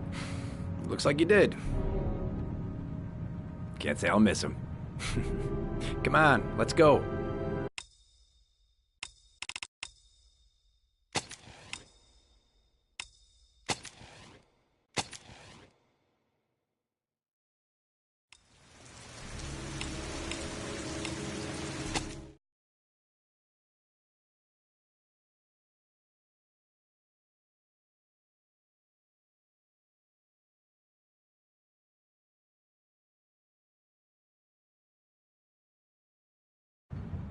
What about the voices, Nathaniel? Do you still hear the voices? We know who talks to you, don't we, Nathaniel? Or we both know who talks to you. Don't speak that name. What does he say to you, Blake, Nathaniel? what are you doing? I can't talk about it. You mustn't talk about it. That's he orders enough. you to go and Leave find new him prey, alone. doesn't he? He needs more and more. No! You mustn't mention him. You'll bring him here. Carter, he told you to go and find that Are kid you in the out of your park. mind? The voices tormented you all night long. You wanted them to stop, didn't you, Nathaniel? Stop! Stop! That's enough! So you obeyed them to make them stop. You took that boy with you and you drowned him. Isn't that right? Oh. No! Stop! Stop! You killed them, didn't you, Nathaniel? Are you gonna confess, you bastard? You are the Antichrist. Put down the gun, I shall Nathaniel. dispatch you to your father in hell. He is the son of Satan. He was sent to Earth to destroy us. For Christ's sake, shoot! Calm down, Nathaniel. Nobody here wants to hurt you. Put the gun down. Lieutenant Blake is going to leave our planet right now and return to the realm of shadows. Creature of darkness, I do beseech you to return to the realm of shadows and leave our Nathaniel in peace. Demon, you shall regret confronting the emissary of the Lord. You shall know divine power. Concentrate on my voice, Nathaniel. Listen only to my voice.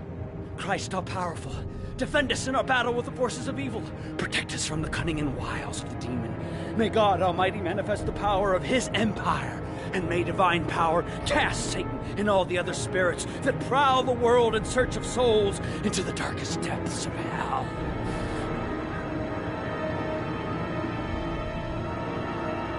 Keep calm. Everything is going to be fine, Nathaniel. Back away, slowly.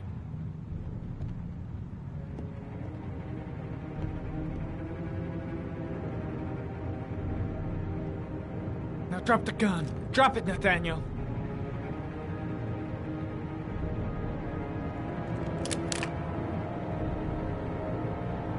Put your hands on your head. Turn around.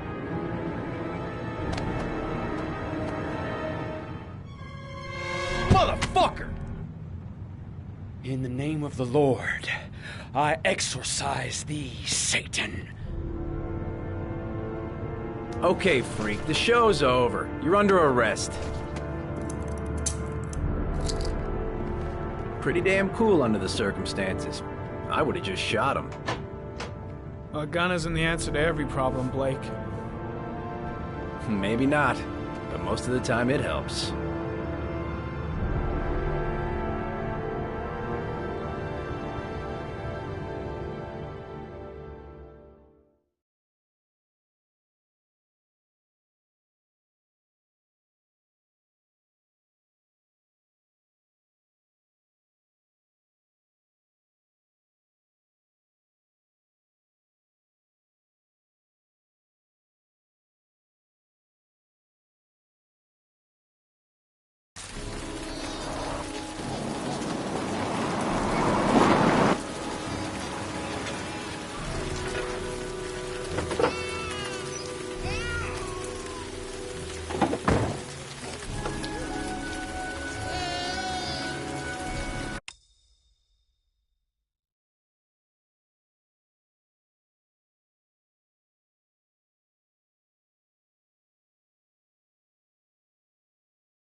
Mrs. Bowles?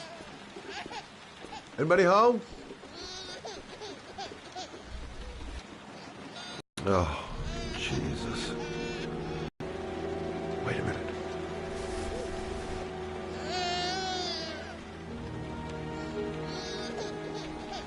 Hello, little cutie.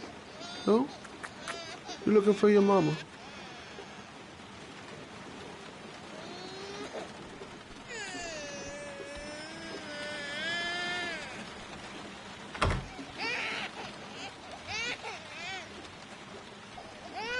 Mrs. Bowles? Mrs. Bowles, are you there?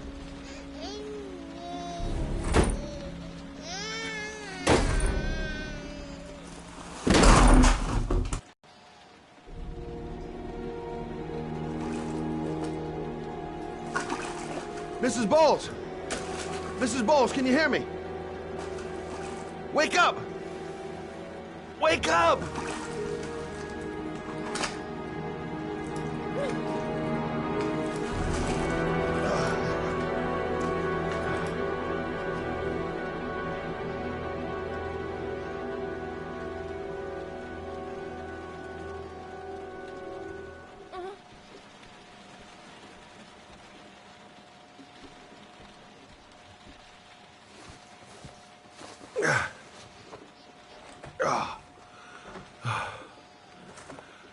I'm gonna call an ambulance. No, I don't want to go to the hospital. Please.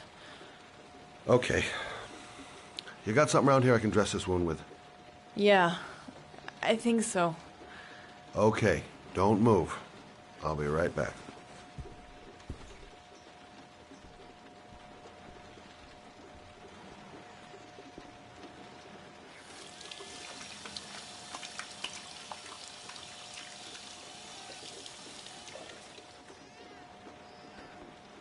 Let's see. I need this, and this, and this.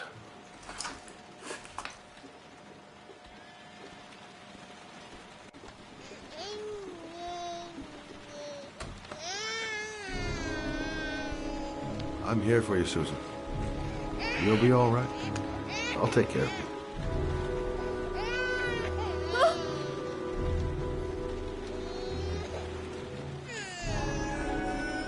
Stay with me, Susan. Susan, do you hear me? Susan, stay with me. Can you hear me? Stay with me. Okay, come on.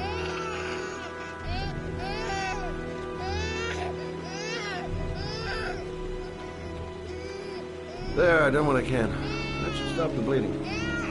Luckily, the wounds aren't too deep. Hey, how are you feeling? You okay? My baby. My baby needs me. Right. You stay there. I'll take care of the baby. Okay? Do you know what to do? With a baby, I mean. I'm a private eye. There's nothing I can't do. Her name is Emily. Gotcha.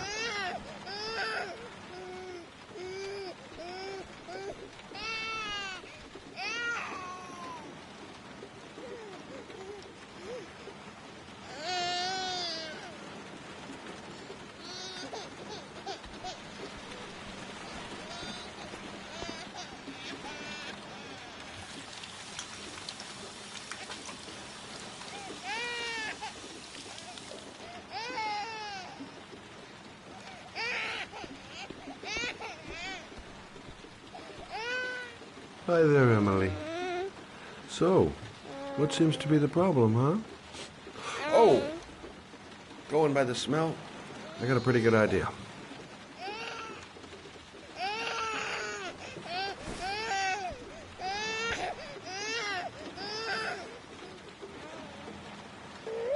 Okay. How do you do this again?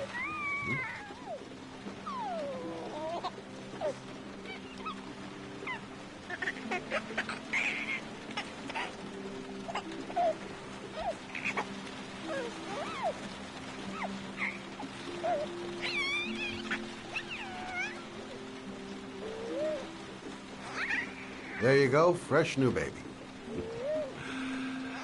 That should feel better. Right, Emily?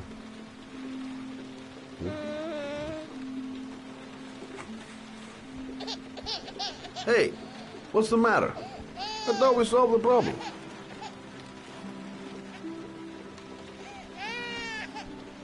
Maybe she's hungry.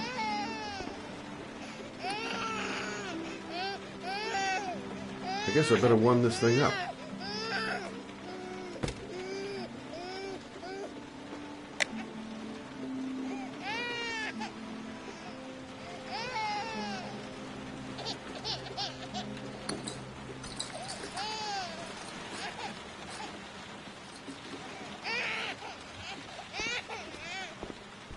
Of course. Now I know why you're crying, my little peachy poo. Mother Shelby to the rescue. Oh, Emily, are you hungry? Huh? You hold on. I'll just tilt this bottle a little bit so you don't choke.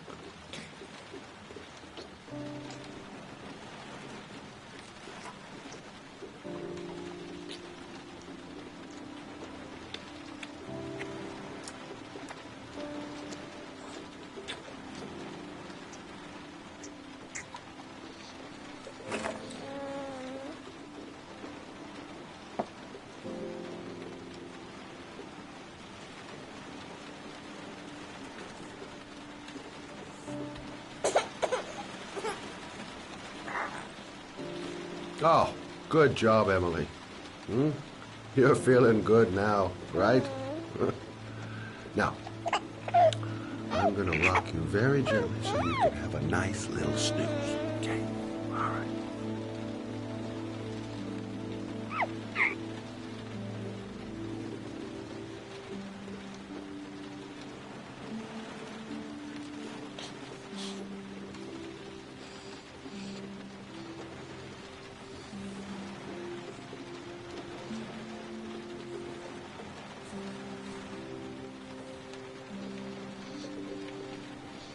Right.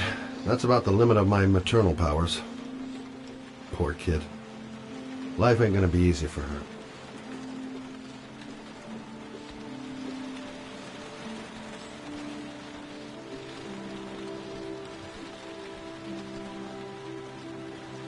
Thanks for looking after my baby.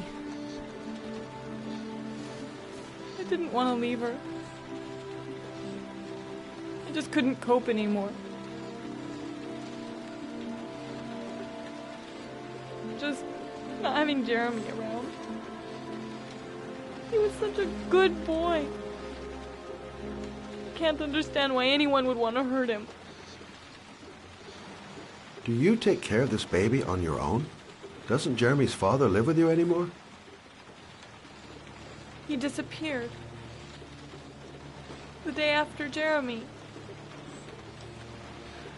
I don't know what happened to him. Maybe he couldn't take it. Ever since I've had to look after Emily all on my own, and I couldn't do it anymore. I understand. Did your husband say anything before he disappeared? Did he leave a note or something? No. He left the house without a word, and there was just the cell phone. A cell phone? Yeah, I found a cell phone in his dresser. I'm sure it wasn't his. I'd never seen it before. I tried to turn it on, but it didn't work. Do you still have it? Yeah, it's in a drawer in the living room. You can have it if you'd like. I'm sure it's of more use to you than to me. Do you have any family or anybody to help you? Yeah. My mother. I didn't want to ask her for anything. We don't really get along. But I guess I'm out of options. Well, look after yourself. And Emma. I will. I promise.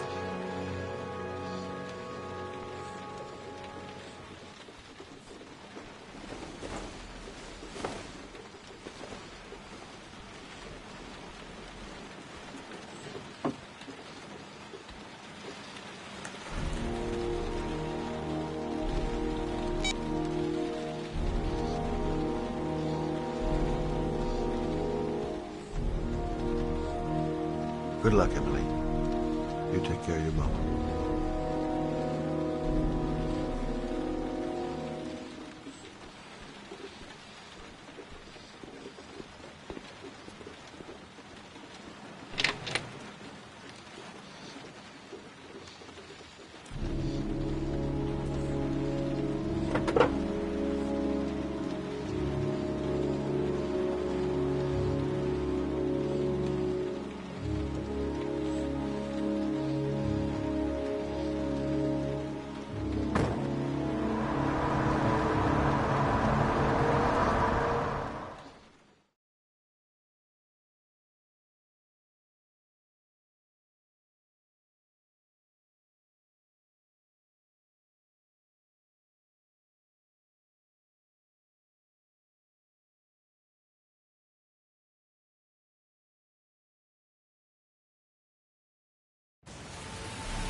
Excuse me?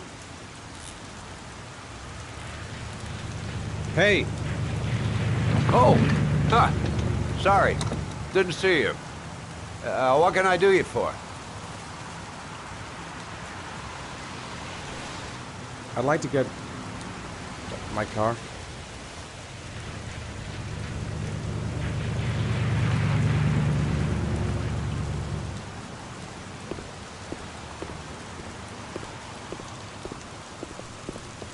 Hey, you're a pretty patient guy, you are. That car's been there for 2 years. We took it out for a drive every month and checked the tires and batteries, just like you said. Here, it's the third Thanks. floor down, the service elevator. Ah, you have yourself a good one, Chief.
Your destination is 4 miles from here. Leave the parking lot and take the first right.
You have reached your destination.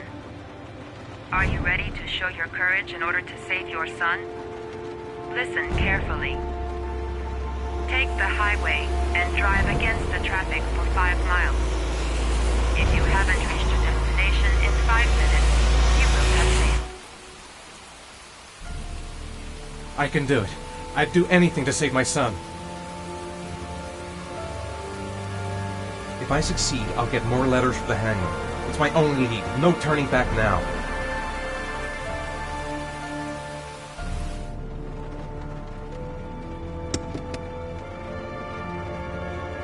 I've got to do it. For Sean's sake. I have no choice.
Hello there, sweetheart.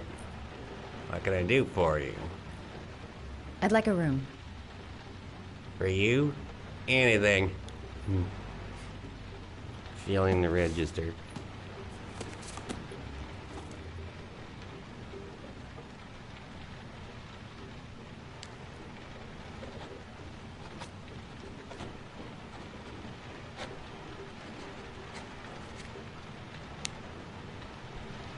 Madison Page, 27, single.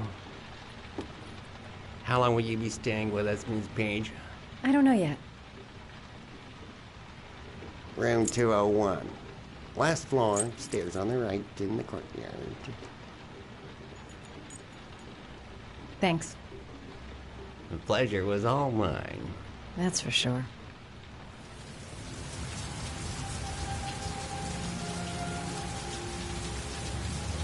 That obnoxious receptionist better not have a spare key to my room. The thought of it leaves me in a cold sweat. Room 201. Stairs on the right, last floor. Room 201. Stairs on the right, last floor.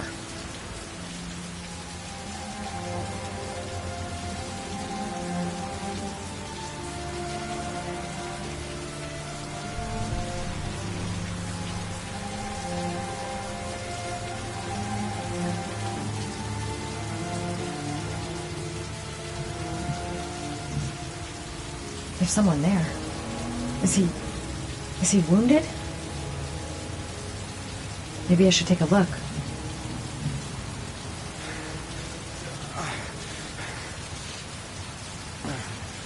Sir?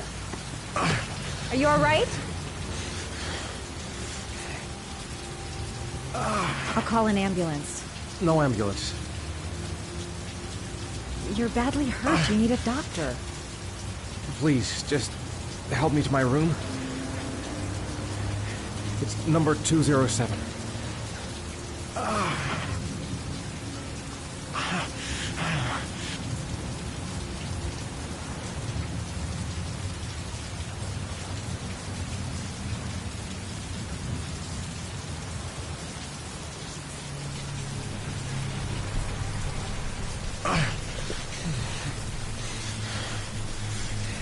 Have you got the key?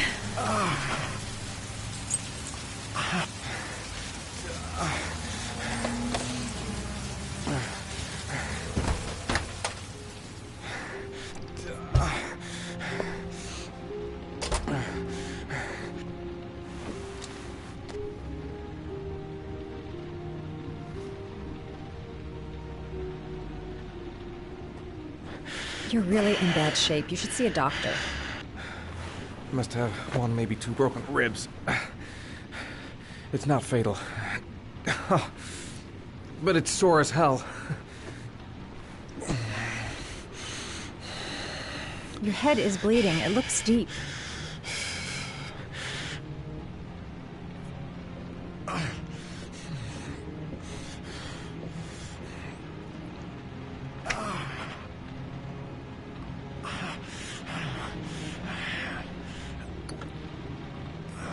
I should disinfect his cuts.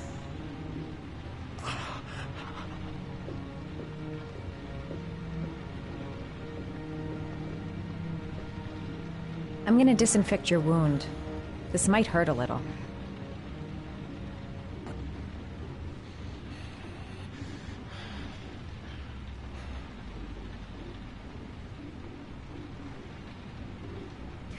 There. At least it won't get infected. Thanks.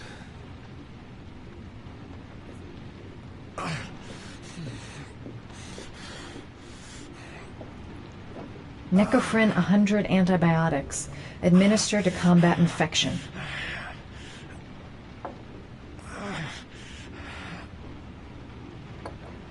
Paraphenol anti-fever. Administer only in cases of high fever.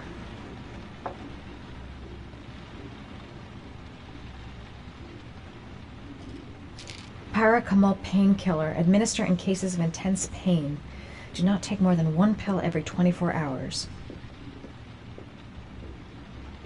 Here. Take this.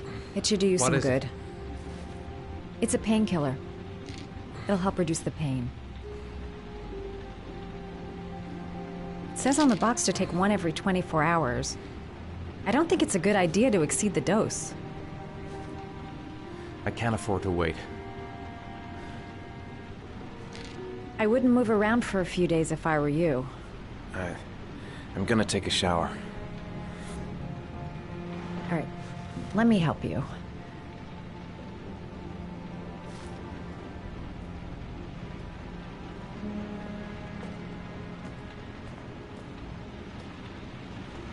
I'll wait here until you come out. Let me know if you need anything.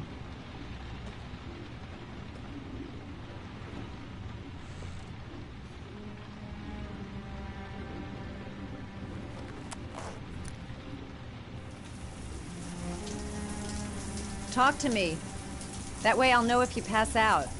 What's your name? Madison. Are you staying in the hotel? No, I live in town. I suffer from chronic insomnia. I seem to only be able to sleep in motels. Don't ask me why. Whenever I get too exhausted, I come and spend a night here. I'm just passing through.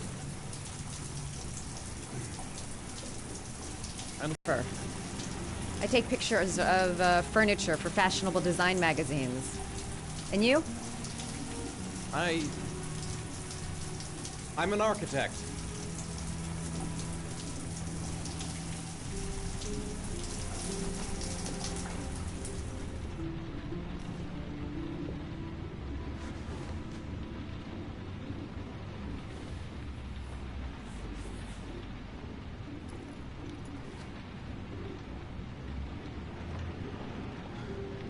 Thanks for staying.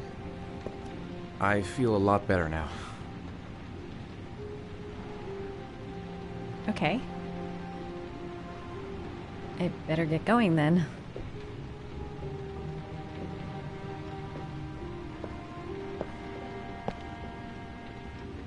By the way, you never told me your name. Ethan. Be careful, Ethan.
Why didn't you shoot? Sorry? Well, back there. Nathaniel could have had a gun. Could have killed me. Why didn't you shoot? I prefer to have all the information before I make a decision. I try to make rational choices when possible. Come on, you had a fraction of a second to react. You could have whacked me before you had time to move. I'm sorry. I thought you were a tough guy. A street cop who's been through the mill. I didn't think you'd scare so easily. Why don't you fuck off, Norman?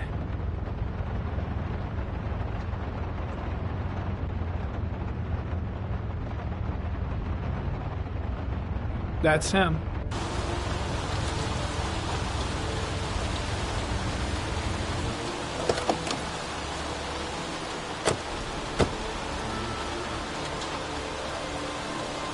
Miroslav Korda? Yeah? Lieutenant Carter Blake, I'd like to ask you some questions.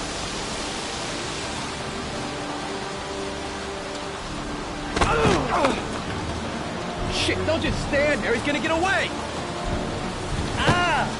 Hey, man, watch it, dude.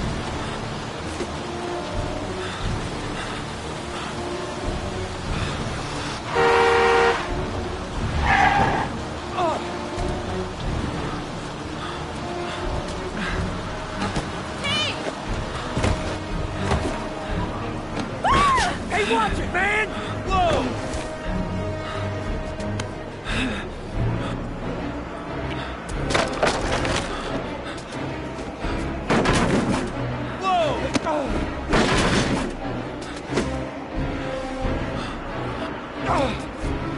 Hey, man, watch it!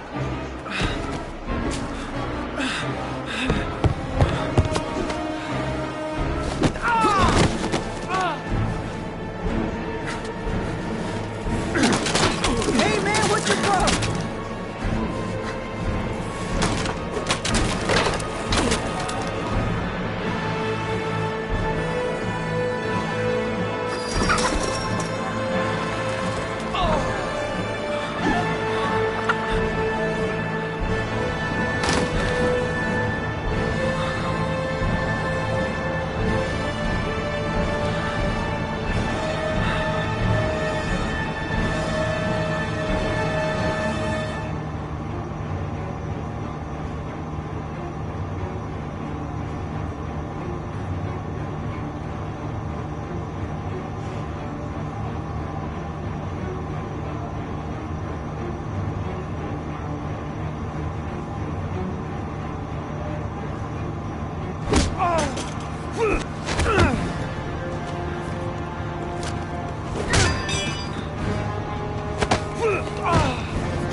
This time it looks like we got our origami killer.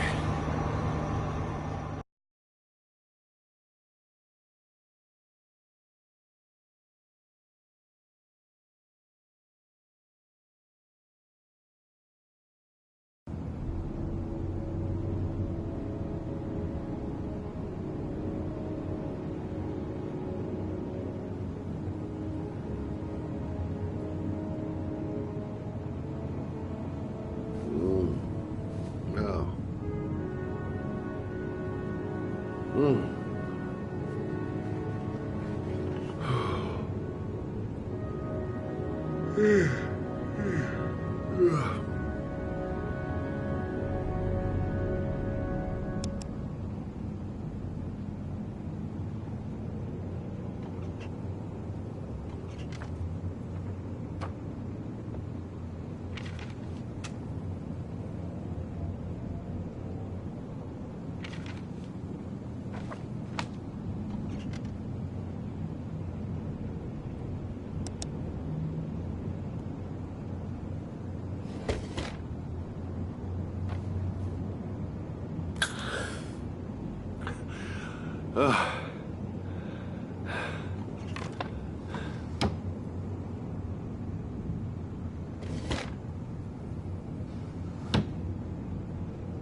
You said I could contact you if I remembered anything.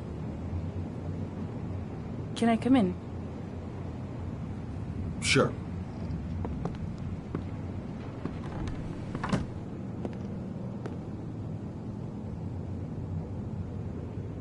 Please, take a seat.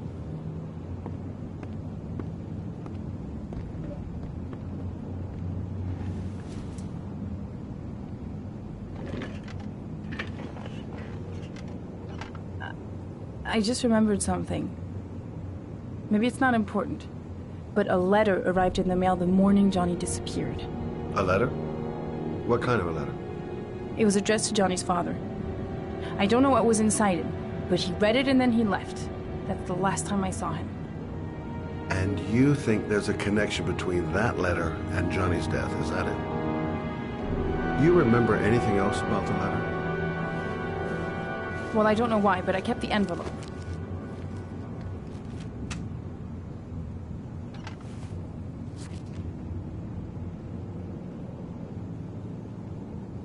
It was mailed in the Carnaby district, the day before Johnny disappeared. Nothing particular, except the address. The address?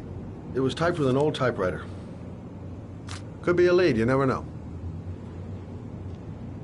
Well, thanks for your help, Lauren. I'll let you know if it leads to anything. Wait, I can't just sit around and do nothing while you're out there looking for the man who killed my son. Ever since you came around, I've been thinking, and I want to come with you. Help you in your investigation. There's nothing you can do to help, Lauren. It's not a good idea. Believe me. If you won't let me help you, I'm keeping the envelope. It's all or nothing. Listen, an investigation like this is dangerous, and I don't have time to play the bodyguard.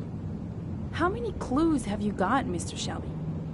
This envelope may be your only link to the killer. I understand. It was a stupid idea. Sorry for wasting your time, Mr. Shelby.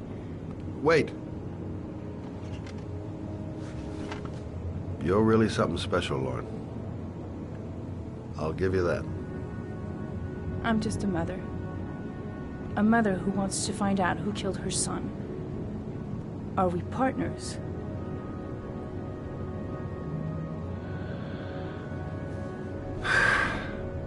We're partners.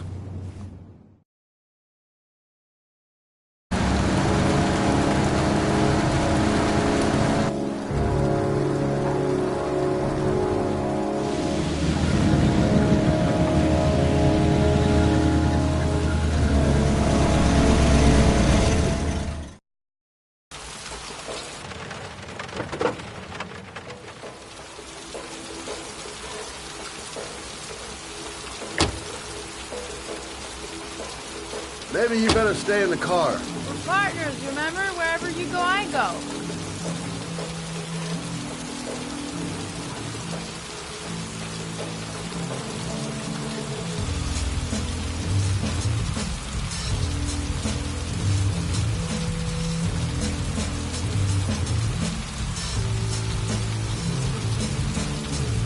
What are we doing here? We come to see Gordy Kramer. Kramer? The bigwig tycoon from Kramer Construction? No, his son. You think maybe he's the origami killer? But now I just have a few questions that need answers.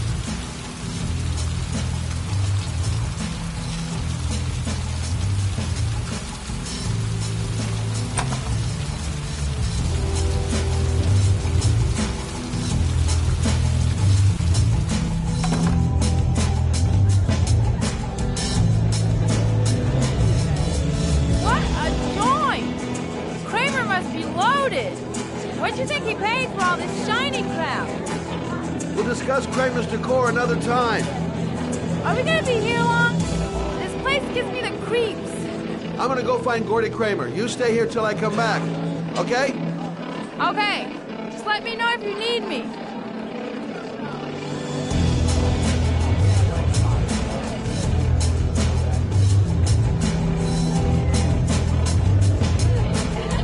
Hi, I'd like to see Gordy. Gordy hasn't seen anyone. Beat it.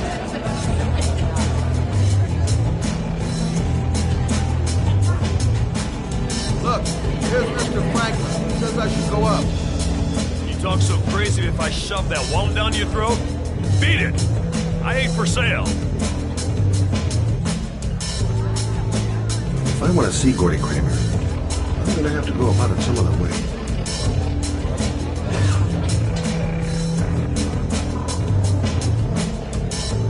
I'm looking for Gordy. Have you seen him?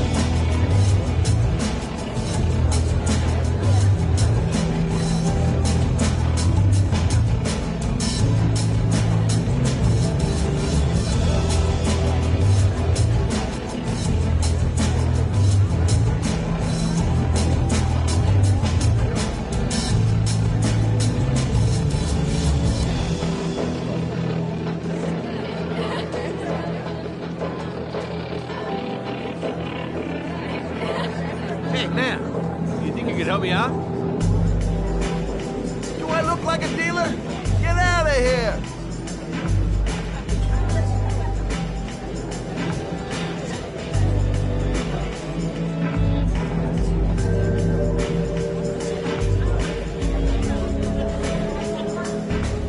Have you seen Gordy? Sorry, no.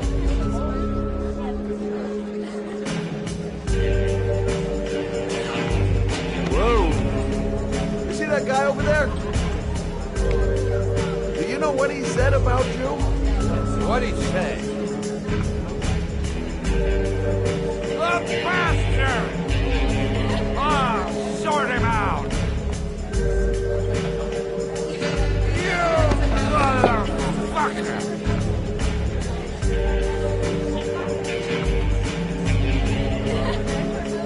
Were you talking about my brother, you big monkey in a cheap suit? You're thinking, oh, you're a big man. I'm a bigger man than I. No. Hey.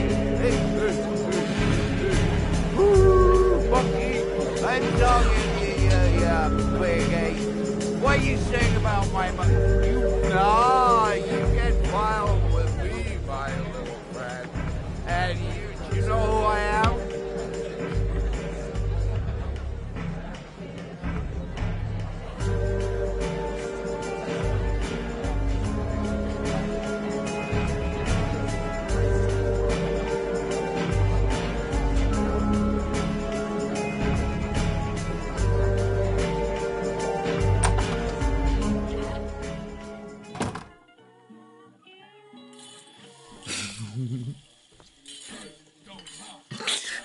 Mr. Kramer? Shh! This is the best part.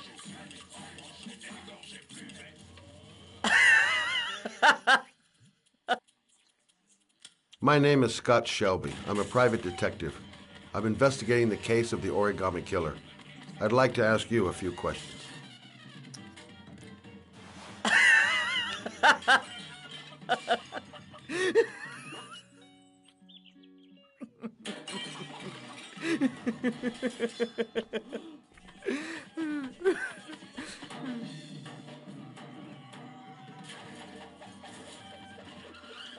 I'd like to know exactly what happened to little Joseph Brown. Beat it! You hear me? Get the hell out of here!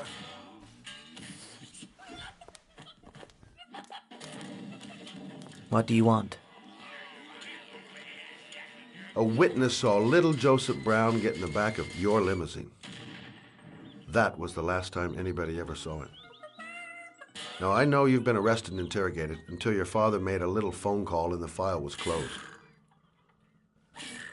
I'd like to hear your version of the facts.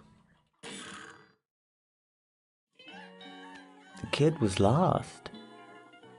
I just offered to drive him home.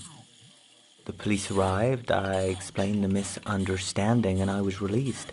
End of story. Nothing to get excited about, right? I don't know why, but your story just doesn't check out. You're giving me the crap now. Tell me something I can't believe.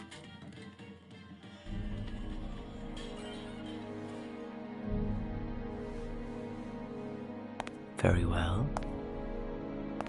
I'm the origami killer. I get my victims into my car. I drown them in rainwater.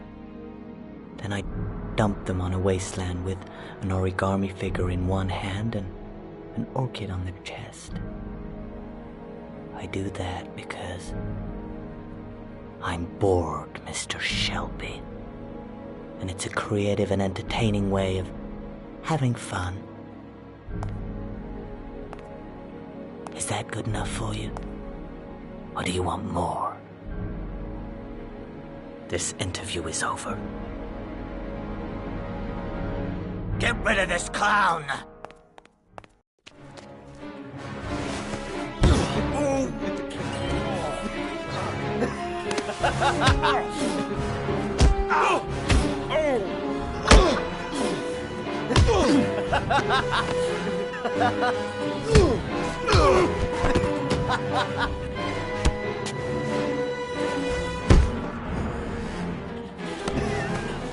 Yeah.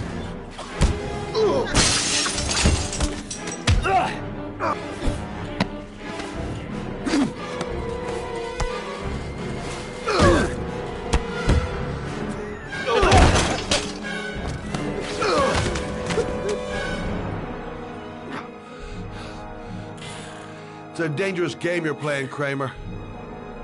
Do you know who my father is? He only has to lift one finger and you won't wake up tomorrow morning. You're the one that should be afraid, Mr. Shelby, not me.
It might be a trap.